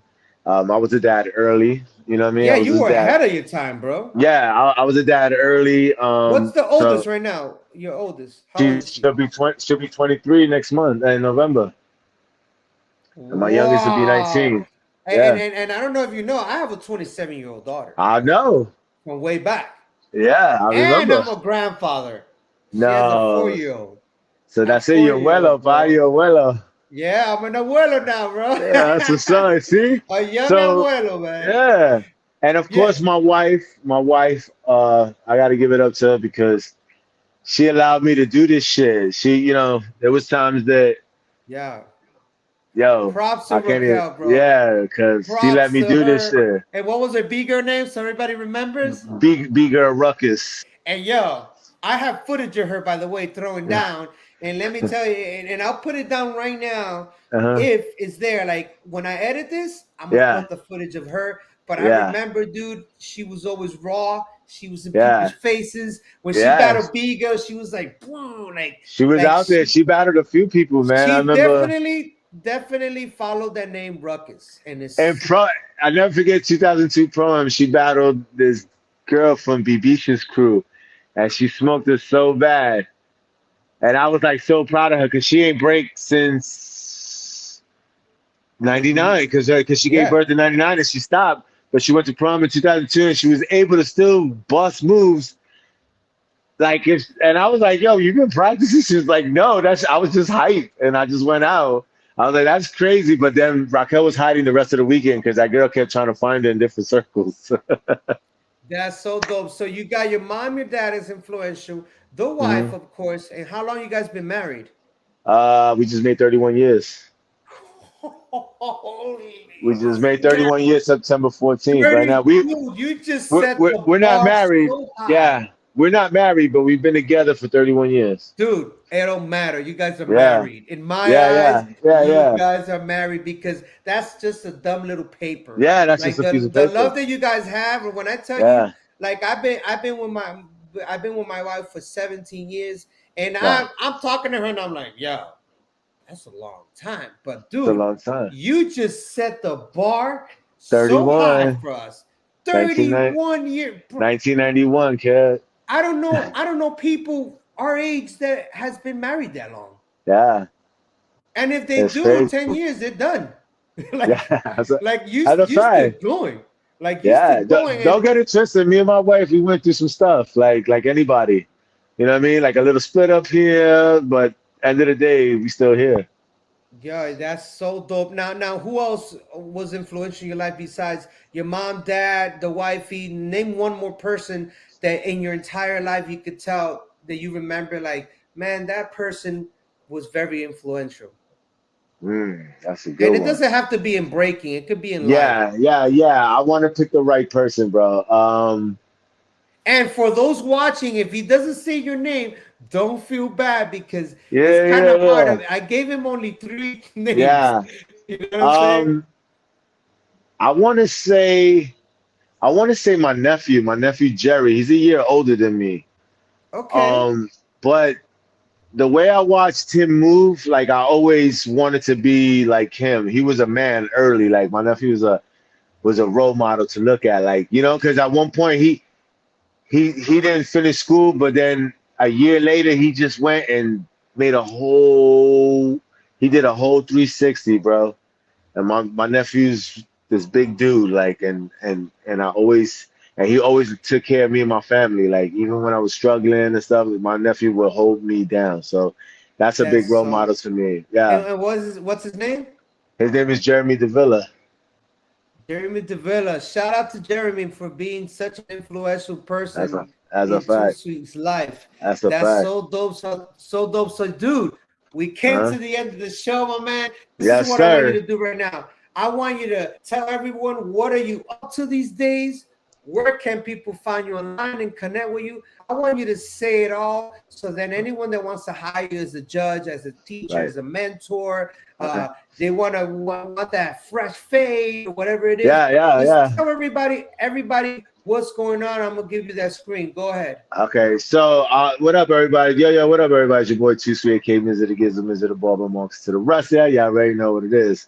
So your boy's just right now. I'm in tune. I'm judging. So if you want to contact me, you can get me on my gram at Too Sweet NYK. If you need sponsorship, hit me up, DM me. Send me a press kit of your event. Let me know what it's about, and if I'm feeling it, I'll definitely sponsor money. I'll work with you. And for the kids, like soon I'll be my thing. Like I said earlier, I want to teach kids. So if anybody out there that wants to hook up with your boy Too Sweet and get some lessons and learn what I could offer, I'm more than welcome to do it. And if you need that fresh fare, you can hit me up too, man. You can DM me. I do house calls and all that. Dope. Yo, so official, man. I really appreciate you too, No, Sweet, thank man. You you, don't even Flash. I understand. appreciate your word. I've been looking forward to this interview Me because, too. and it's already 2 hours and 24 minutes, but it's very difficult to kind of put everything that we've done since we've known each other since Yeah. 96 There's to part so up. much. And don't feel like you can't do a part 2 with me in the future.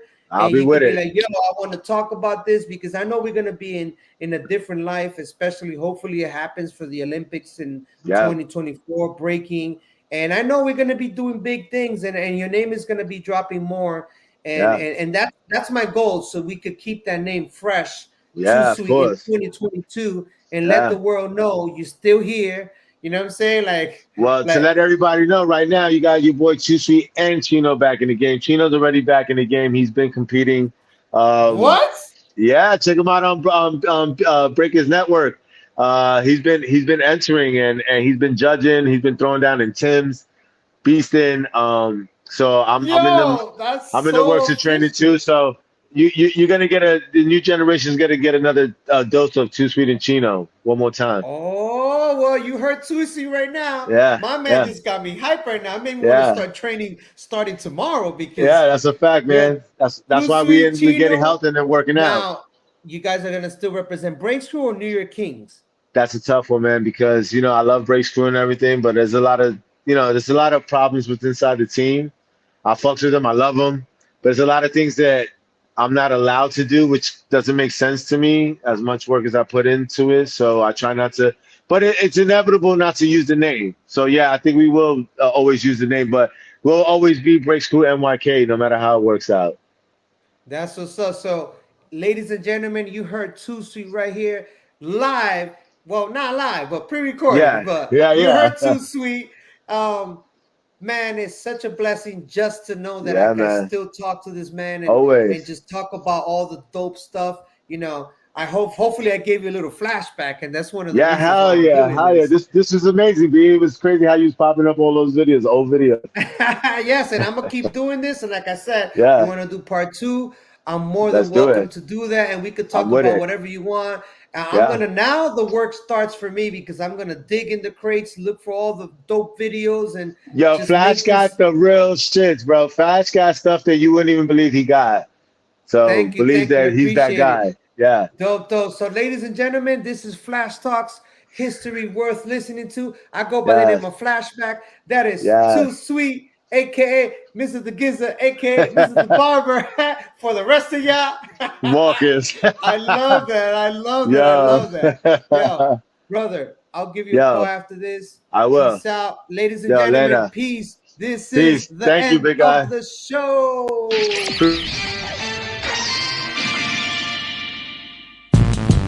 Yeah.